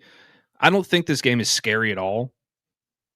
And I think that because I expect them to get blown out by 30 points. So if you expect disappointment, and you can never be disappointed. You know I don't know. I feel like this team could do it. And we're going into the half. It's 65-3. It won't be that bad, but it won't be close. No, it will not be that bad. Because Modest will get fouled like 6 times. Modest is just getting fouled nonstop. Like that dude just knows how to go into people's bodies and get fouls. So he's been there. He had a record most free throws in the game the other night. Most free throws without a miss. Tied for the record. 14. They said that he changed his free throw routine. So if you're not a basketball player, you don't know when you shoot free throws, you do the same thing every time. So it becomes routine. So everything about the free throw becomes so like me and my buddy, we're both basketball players. When we're playing horse and stuff, we always do eyes closed free throws. Because if you're playing with somebody else who's not used to doing that, didn't train to shoot free throws all the time and stuff, then that's a really hard shot. But if you just know how to do it, it doesn't matter what court you're on or whatever. You just kind of get a couple shots up with the same routine, and then it's muscle memory. And so you can just kind of hit it, and you're still you're probably going to shoot 70% on it. It's not great, 60-70% on an eyes closed free throw, but that's better than most other people shoot on it who are not used to having a routine. So Modest changed up what he did. Mike G, I don't think that's ever going to be an issue. Yeah, no, we're with you, Mike. No one here is going to call them that. Don't worry. We're playing Tennessee or 10 or that school that Rick Barnes went to. One of those. That's what we're going to call them. We could call them TU, but I think that would be kind of lame. No, yeah. The real UT. That's all it is. The real UT is Texas, and it always will be. It always will be. All right, Matt. It is time to make some picks for this week. So I'll tell you, we have one college game, which you know what it is because there is one college game this week of Division I college basketball or college football. It's an Army-Navy game. So we're going to pick that. I'm going to give you the option. I have 5 NFL games ready to go that are good picks. We can go all 5 NFL, or if you want to try and pick a different sport or a different level of football, I'm willing to find some games there too. But I was going to leave it up to you if you want to do 5 NFL or you want to go somewhere else. Let's just do 5 NFL. It's easier to go. We know the team is better. But because next week we'll have college football playoffs, so it'll be more college. We'll have 4 college football games on it next week. But we'll start off here with Army versus Navy. This is Navy favored by 7 points, Matt. By the way, our scores right now, you are at 36. I am at 39. I got 3 last week. You got 2. I'm expanding my lead right now. The Bama-Georgia game was the split on us there. Bama-Georgia. I had Georgia winning. You had Bama winning. So 36-39 right now. My lead. Army versus Navy. 7-point spread there. Played at the Ravens Stadium. M&T Bank Stadium, so it is a neutral site game for Army and Navy. Navy's 9-2, Army is 6-5, but I feel like you had a take on this yesterday, man. Yeah, Army's, I think, lost 5 games. 4 of them have been by 1 score. They play teams close. This is obviously a very emotional matchup for Army, I guess. I mean, I don't really particularly care about the Army-Navy game, but I always feel myself pulling for Army. I couldn't tell you why, but maybe because my grandfather was in the Army. I don't know. And my other grandfather was in the Navy, so who knows? But you know who Matt's favorite is. I'm going to go with Army +7. All right, Army +7 for Matt. I like the +7 for Army. You're right that they do play teams close. This is probably a close game. So we could go either way on this one. But, I'll make it interesting, and I'll go with Navy to keep it interesting and try and, either extend my lead or let you come back a little bit now at the end of college football season. Then we'll look over at the NFL scores. We have a big one. And the Bills -1.5 at the Patriots, Matt. The Bills -1.5 at the Patriots. A big game for the Bills. They've already lost one to the Patriots. Patriots on track to win this division, on track to be maybe the number 1 seed in the AFC altogether. If they win this game, they're so wild. They're on track to do it because then they've beaten the Bills twice in a season. They've won the games they need to win. And then they had the 4th place schedule, so they really did well. And Drake May, this is a big one for him and his MVP quest for Drake May. Nobody saw it coming. Drake May, who North Carolina does not accept anymore because of Bill Belichick, plays for the wrong team. What do you like in this Bills-Patriots game? I think the Bills need this one. I think they need to flex their muscles a little bit in this division, so I think that they're going to take it. I'm going to take the Bills -1.5. All right, I know it's on the road, but I'm going to take the Bills as well. They're not going to lose the Patriots twice in one season. I get the Patriots are coming off a bye. I get all the things. I can't say that they're going to beat them twice in one season. If they do, man, this Patriots team is annoying, and Josh McDaniels cheating. 100% Josh McDaniels cheating if this is happening. And we need to launch a full investigation. It's a man who's cheated multiple times in his career. If they beat the Bills twice, 100% he is cheating. Because there's no other explanation, Matt, for that turnaround that quick. All right. The Ravens are 2.5-point favorites at Cincinnati. Joe Burrow's back, and interestingly enough this week, Matt, we have started to see we saw the Joe Burrow sad press conference where he announced that he's, going through some things in his personal life and the losses and the injuries and missing the playoffs again. And everything is really taking a toll on him. And he's not happy right now. We've heard a lot of rumors that a lot of teams may be at least inquiring about acquiring a Joe Burrow, saying, Cincinnati, you're too cap strung. How about we get you out of that cap problem? You can try and reset with the young quarterback. We'll take your burden of contract and we'll take Joe Burrow and put him on our team. Maybe a Minnesota Vikings, maybe a Las Vegas Raiders. Maybe one of these teams calls up and says, we'll give you a bunch of picks and everything else. And we'll take Joe Burrow on our hands because we actually have built a team. And so we'll give him a chance to win. So a lot of that stuff we'll see. Oh, and CB, I didn't see this. So yeah, now the Bills for sure. CB says Josh Allen and his wife announced today that she's expecting. So congrats to Josh Allen. A little bit more to play for now. And Joe, I don't think, unless you're saying for you, Joe, you're worth the pick for Dak, but I don't think I don't think Joe Burrow. I don't know. What do you got, Matt? Ravens -2.5 at the Bengals. I'm going Bengals +2.5. I know Joe Burrow is struggling, but I think the football field is where you kind of let that all go. And I think the Ravens are trending in the wrong direction. Yeah. And the Bengals have been playing pretty well offensively lately. They have. So I'm going to take the Bengals +2.5. I like that. I'm going to go ahead and go with the Ravens, though. This is a game that I feel is, probably going to be pretty high scoring. Both defenses have shown lapses. Joe Burrow is going to put it up there. I just think Lamar Jackson is going to be able to eat this Cincinnati defense alive. And once we put it into this this Ravens offense being able to get rolling against a Bengals defense who hasn't really been there the entire season. I just have to say that I think the Bengals are going to score a lot of points, but it's probably going to be a one-possession game and come down to a late drive, and I'll give it to the Ravens winning it on that late drive. All right, next one for us, Matt. A game of a team that has maybe underachieved at points this season, but still playing well against a team that somehow keeps winning by one score. Packers minus 2.5 at the Broncos.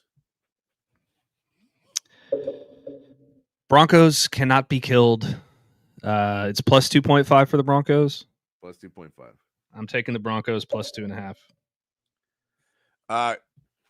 I think so this is the only one I'm curious about this event. Does Micah Parsons get a hold called on the other team this week? Now that it has come out and been very present that he has not gotten one all season. Do they get one this week? It's kind of all right, you're right. We should probably call one here and there. But I'm with you. The Broncos have been in one-score games all season, and they keep winning them. So as much as I'd like to say, I think the Broncos' time has come, and this is the team to finally get them off, and the Packers are starting to play better at the end of the season. I think it'll come down to some BS. The Packers feel like they lost a few of these games already this season as well. So I'm going to say the Broncos as well on this pick, Matt. All right. Lions. You picked the Ravens, right? I picked the Ravens, yes. Okay. Lions at the Rams. Lions at the Rams. Rams are favored by 6. Rams are favored by 6. Lions at the Rams. This is one that the line feels a little bigger than I thought it would be. I know Lions have not played well, especially away from home. So it's a little questionable, and the Rams are playing great football, but you expect the Lions to get a little bit more respect than this. I would expect them to get a little bit more respect, maybe a 4-point game, 3.5, but 6 points on this one. Rams are the best team in football. Give me the Rams minus 6. Not even a thought, not even a care in the world on that one. Do you happen to know anybody on that roster? I do. Oh yeah, is that person maybe up for an MVP award this year? He is. He's the best player in football this year. Yes. At the ripe old age of 38, I believe. Matt's best friend, Matt Stafford, no best friend in the whole wide world. Lions and the Rams. I'm going to take the Rams too. The Lions just Jared Goff. Like without Ben Davis, they haven't been great on the road. They're still pretty good, play pretty good at home, but on the road, Jared Goff's problems seem to pop back up more on the road than they do at home. Final game here, Matt. It's one I didn't think we'd be picking. One that I didn't think would be a nice game. It's Monday Night Football. It's the Miami Dolphins at the Pittsburgh Steelers. Steelers are favored by 3. Miami has been running roughshod. The Steelers. TJ Watt, Matt. TJ Watt in the hospital getting some needle treatment for pain relief, which is a very common thing in the NFL, apparently. They get these, and the Pittsburgh Steelers staff pokes one of those needles a little too deep. And the needle punctures his lung. So he has a collapsed lung and has to go to the hospital to get treatment. And questionable now for the weekend with a collapsed lung. But Pittsburgh Steelers medical staff not helping out the cause right now with a collapsed lung from TJ Watt from a needle treatment for pain relief. Not what you want to see. Definitely, if our show was in Pittsburgh, whoever that medical staff was meathead of the day. Then how do you injure probably the best player on your team in TJ Watt? But you get Aaron Rodgers here against Tua Tagovailoa. Matt, what do you think? Dolphins at Steelers. Steelers minus 3.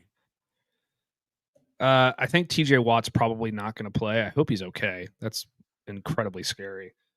But the Dolphins have just been really good lately, and I think that they continue to surge, and I got them plus 3. All right, I like that. I'm also taking the Dolphins because you know why, Matt? They did the winning method, Matt. We know what the winning method is.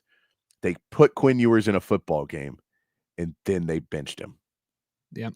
And that is how you win football games, kids. You can say that that's why you're doing it, Patrick. I know that you're doing it because you don't want to have a different game than me so that I don't catch up to you in 1 week. I picked 2 different games than you. Yeah, but you didn't do the third. I didn't do the third because I'm not picking Aaron Rodgers. I could have gone with Packers, I guess. I could have gone with Packers. I didn't. But that would probably be the one. Maybe the Patriots I could have gone with. But no, look, you can catch up 2 more. You can be right back on my heels.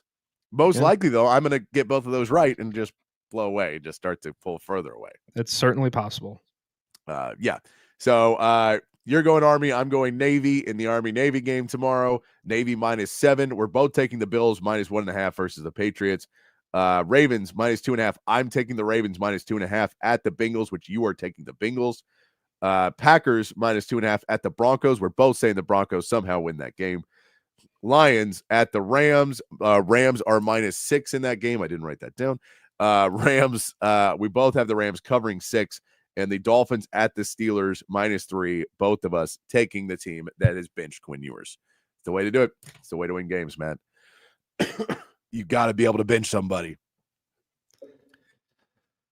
Yeah. Sorry. I mean, that's the only reason that, Texas won the Mississippi State game is because they benched Arch Manning for Matthew Caldwell, That's what it was. Sometimes you got to do it. We're just joking. We know Quinn Ewers is a rookie, and I do hope he gets a chance. It seems like he's having fun, and they are, and he's being a good teammate. I'm surprised he got into a game at all this season. So pretty happy that he got into a game and looked pretty decent in it. Maybe showing some people maybe they should have given him another look. Who knows if he would have gone to Indy? I know Indy probably didn't want to take him because of they'd already had Sam Ehlinger and the whole Sam Ehlinger thing. And like that was with Phillip Rivers getting signed. And, I kept getting asked about Sam Ehlinger. And I don't know. I think he's still in the practice squad of Denver and going between the practice squad and the regular roster at some points. But I know he went to Denver after this season. But you're like, you have to remember, he was an Irsay guy. Irsay loved Ehlinger and wanted to keep him around. I don't think he was ever a Shane Steichen guy. So I don't think that was the guy they were going to go look to, even though he knew the playbook and everything else with the injuries. I don't think that was really where they wanted to go with it. And so that's why they'd rather go there than try and sign Sam Ehlinger off the practice squad. I don't think Sam wanted to go back to there. Sam was like, you kind of kept me just on 5th string or whatever for so many years and not letting me go anywhere. I'd rather at least go to Denver and learn to play a different way and learn from a different coach who maybe likes us.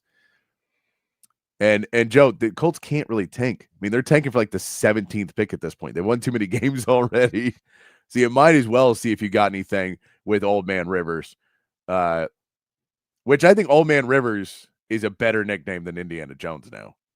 No, there's nothing better than Indiana Jones. Indiana Jones is quite possibly my favorite fictional character in the history of media. So there we go. Yep. CB. It sucks, but the reality was Jim Irsay genuinely apparently loved Sam Ehlinger, loved him as a person. And so he wanted him to be on the team. And the problem was his play style didn't fit with what Shane Steichen wanted. And which is a little weird because it feels like Sam Ehlinger could do what Jalen Hurts does. Maybe not the same way, but you know what I mean? Like if you were able to make Jalen Hurts work, shouldn't you be able to make a Sam Ehlinger work? Yeah. But he wanted somebody more because you can tell when you have to go to Daniel Jones, what you're looking for a certain type of guy. And so it sucked that Sam went there and just never really got a chance to do anything. And now he's in Denver behind Bo Nix. So it's probably not much going to happen there either. Sam probably should have come back to Texas for one more run. Yeah. No, I mean, who knows? Maybe he's a Heisman winner. Probably not, but probably not. Yeah, that team was not great that year. It would have been better, but team was not great overall that season. So maybe he saw the writing on the wall. That one is like, you know what? Let me not leave with that terrible. All right, Matt. We do have some other games in the NFL this weekend. The Cowboys playing this weekend as well, taking on, if I remember correctly, they are taking on the Vikings. They are taking on your favorite player in the SEC or in the NFL, JJ McCarthy. Mm-hmm. Worst quarterback in the history of football. Dallas favored by 5.5 at home here. That's how much the Vikings have fallen. Is this a game where Dak's going to be able to figure out Brian Flores' defense that some teams are figuring out a little bit more, and the defense can handle a J.J. McCarthy-led offense, Matt? What do you like about this Cowboys-Vikings game? Is this one where Dallas can stay on track to try and basically win out and be an above 500 team? So I feel like there's two things that can happen in this game. Number one, Dallas wins by 3 scores. They pick off J.J. McCarthy a couple times. They make him fumble another time. And they win the football game going away. George Pickens has a huge bounce-back game. CeeDee Lamb goes off. The other thing is that since I have been such a J.J. McCarthy hater for so long, and the Cowboys are my football team, he's going to have the best game of his career and the only good game of his career. He had a good game last week. No, I mean the only truly great game of his career. Oh, great. I'm talking like 350, 400 yards, 4 touchdowns, 120 rushing, like 100 yards rushing. Like it's going to be one of those two things. I tend to lean towards the latter because that's just how my luck typically goes in situations like this. But I'm going to pick the Cowboys. Yeah, he had 163 for 3 touchdowns last week. 163, big deal. I did predict the Cowboys. They won 31-0. But you got the Cowboys being able to go here and be able to get a win. Yeah, I just think they're a better football team. All right. Look, I'm glad that you have faith in your Cowboys this week. I'm hoping that this is the best defensive output by this secondary all season. Just to make it would make you feel so happy. It's on Sunday Night Football, so I hope that J.J. McCarthy goes like 3 of 21 for negative 10 yards and 4 picks. Yeah. And Texter says it's also weird they drafted Riley Leonard, and he's a similar QB as Ellinger. He also says they tried to sign Sam Ellinger, but he turned them down, which I could believe that Sam was like, I don't want to go back there. Like, you guys suck. You guys put me at 4-string over and over again. I'm good. You guys, like, I try to do everything. So I get that. Vikings at Cowboys, though. I think this is a Cowboys got to win this one. You got to win this one. With your upcoming schedule, you can't let this one get away. Because if you let this one get away, you are at best 500. Yeah. With the Chargers coming up, and then Commanders and Giants, you should be able to win those too, but you may lose one of those. So you got to win this one. If you want to have the chance to have the winning record, you have to win this one. It's very important to try and be that to be a 9-win team. Also, we get noon on Fox. We get the Cardinals at the Texans. Texans 9.5-point favorites in this game, Matt.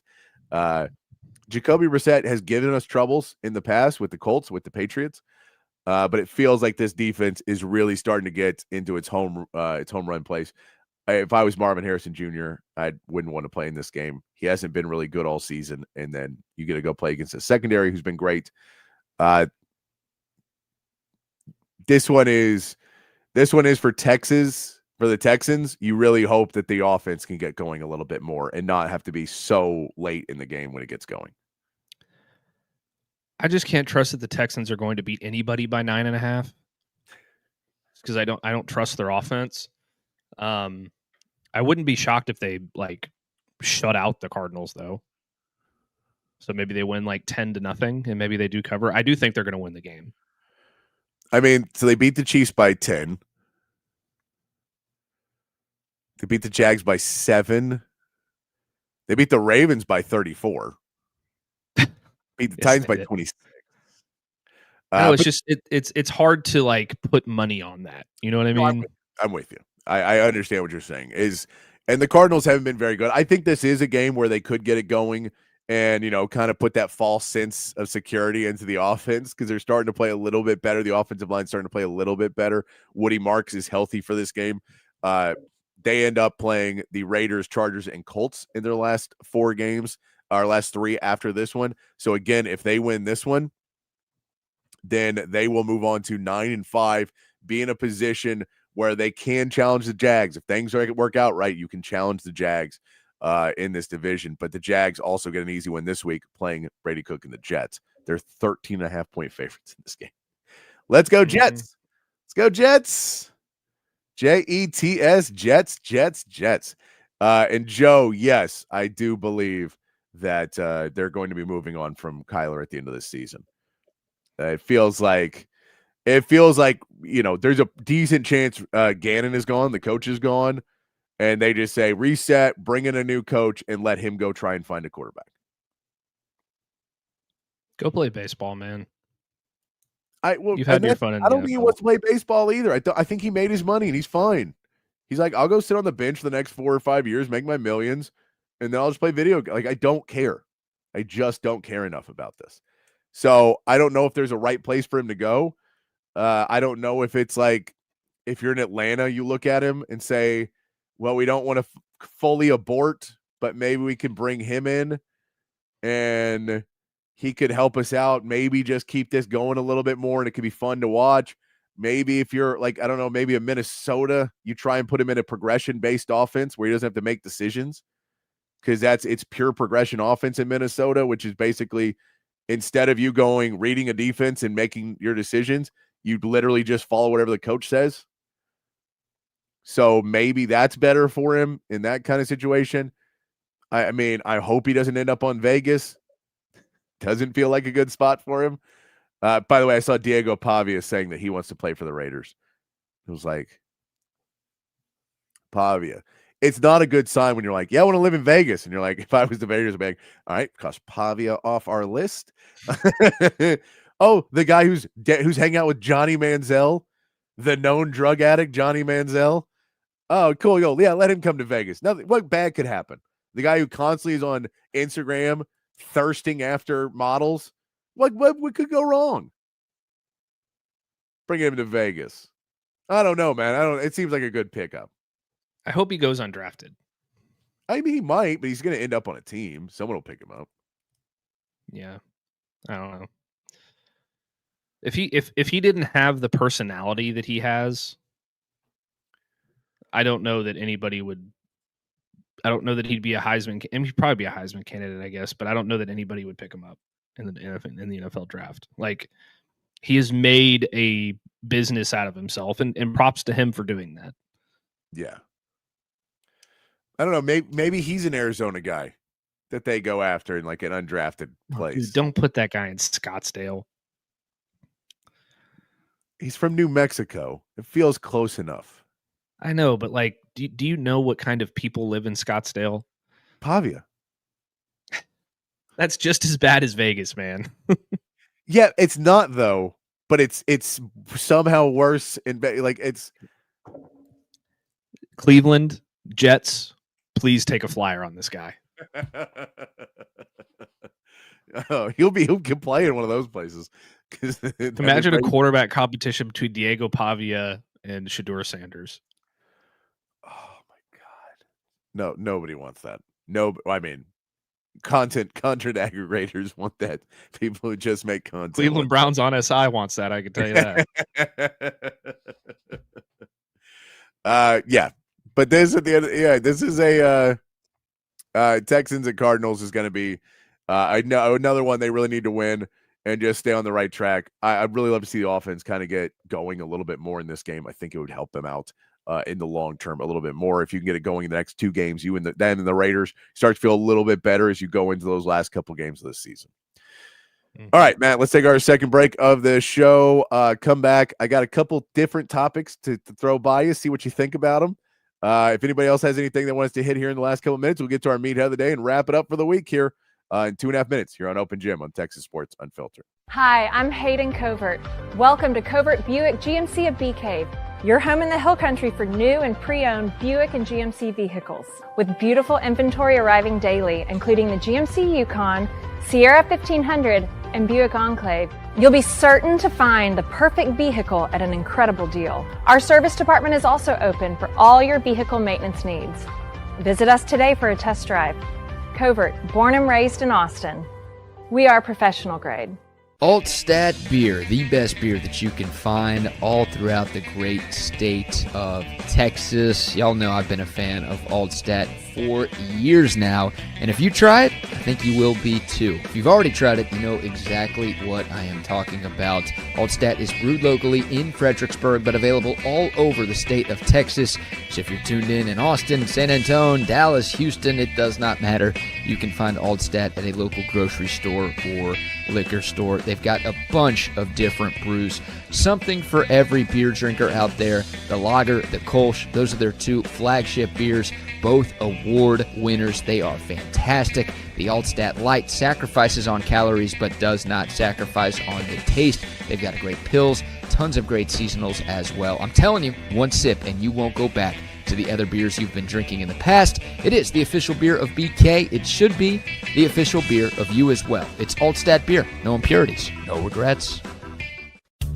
Hey y'all, I'm Camille McKay. And I'm Tom McKay, owner of Audiovisual Consultations. The old man and I are here to give you your summer weather forecast. It's hot. That's right, kid. Which means it's time for pool parties, grilling burgers, and taking a beach vacation, right? Well, I don't know about a vacation, but Audiovisual brings more heat than any tropical destination. It was worth a shot. I'll settle for some outdoor speakers. You know, Audiovisual can do a lot more than that. We provide outdoor video screens, audio systems, landscape lighting, even solar shades for your patio to keep the Texas heat at bay. Well, I'm sold. Let's wrap this up. I'm ready to lounge on a floaty and listen to some smooth jazz. Well, that sounds wonderful, but some smooth reggae is the way to go this summer. Good thing we can listen to both with the Sonos sound system. I call dibs on the floaty, though. Peace out.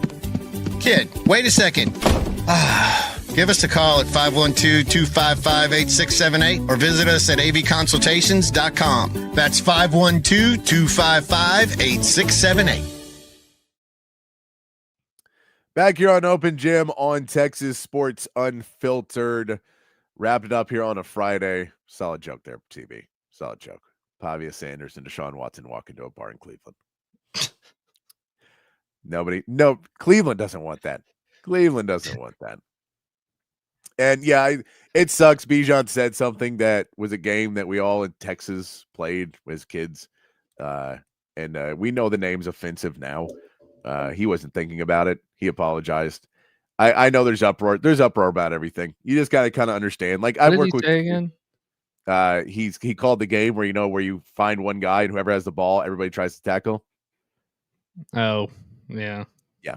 So I'm not gonna say the same thing, but we all know what the game is called. And so we had grown up in Texas. We all played that game. And then at a certain point, somebody heard it and was like, whoa, you can't say that. And you're like, oh, okay.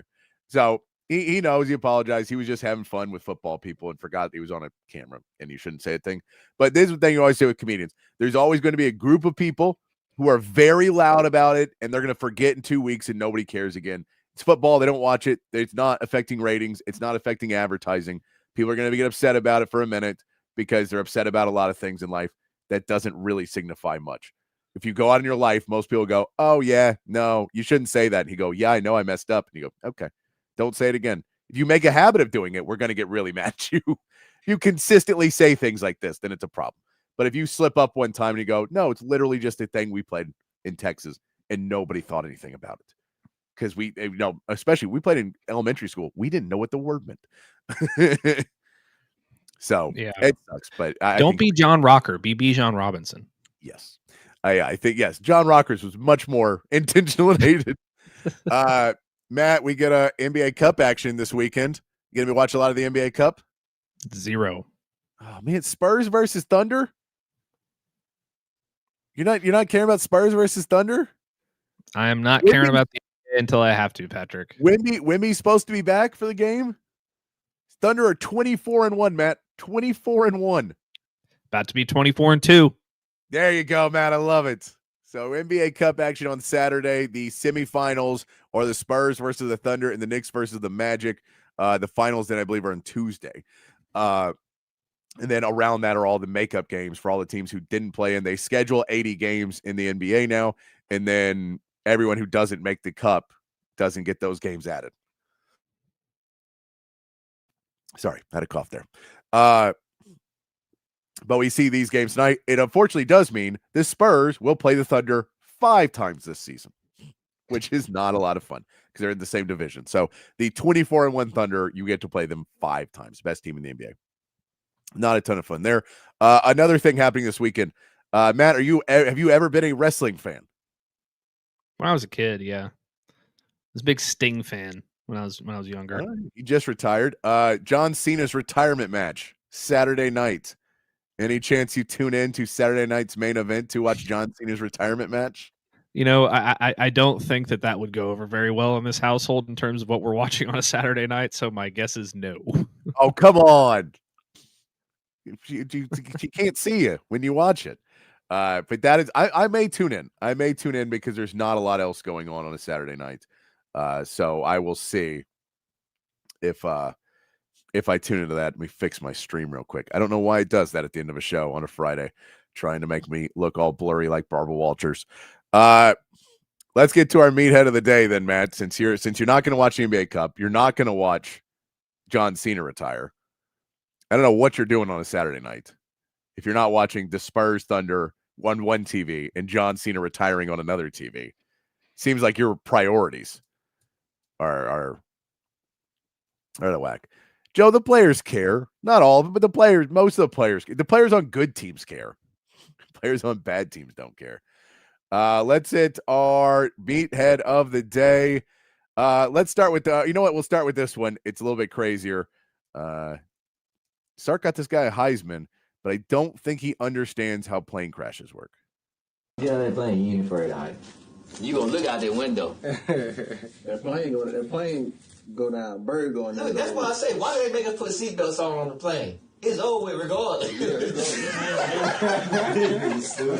over with. They be like, sir, can you buckle up for what? Yeah. It's over with. Wow. You got a point. I'll be thinking about that, fam. Plane go down? If the plane going down, what you be thinking we doing? You gonna pass? Hey, you wanna know what I was thinking? Like, damn, like, okay, they been going down. I'm trying to wait till you get close to the ground. Trying to jump out. That might be on the chain. I think. That is Devontae Smith with his way to think about what he would do in the case of a plane crashes, which the reason we wear the seatbelt is because people do survive plane crashes. And so there's a reason. Also, if like a breach of a plane, sometimes they can land it even if something pops out. But if the air pressure changes, you get sucked out of the plane. If you're wearing your seatbelt, you won't get sucked out of a plane. That's why you wear a seatbelt. But his also, plan is in case there is terrible turbulence, so you don't jump out of your seat and hit your head on the ceiling. Yes. Yeah. That's another good point, Matt. But the best is his theory of what I would do is as the plane's going down, I guess open a door. I don't know how he's jumping out of this plane at that point, but as it's going down, wait till he's pretty close to the ground and then jump out of the plane and then he'll be fine. I figure he's going to hit the ground rolling probably, do one of those moves. I feel like he's watched way too many Fast and the Furious movies. I think he has. I think he's watched too many of these movies. Like Vin Diesel driving off of a ramp and jumping out of his car and catching someone midair and then turning his back and landing into another windshield. I do think they need to make a video. The Eagles need to make a video now of a plane crashing and him jumping out and hitting the ground running and then catch a football. I think you need to make that edit. And then a nice one on a Friday. If you haven't seen this one yet, the Dolphins winning because they benched this guy. 118! What is it? Hut! Hey, kid!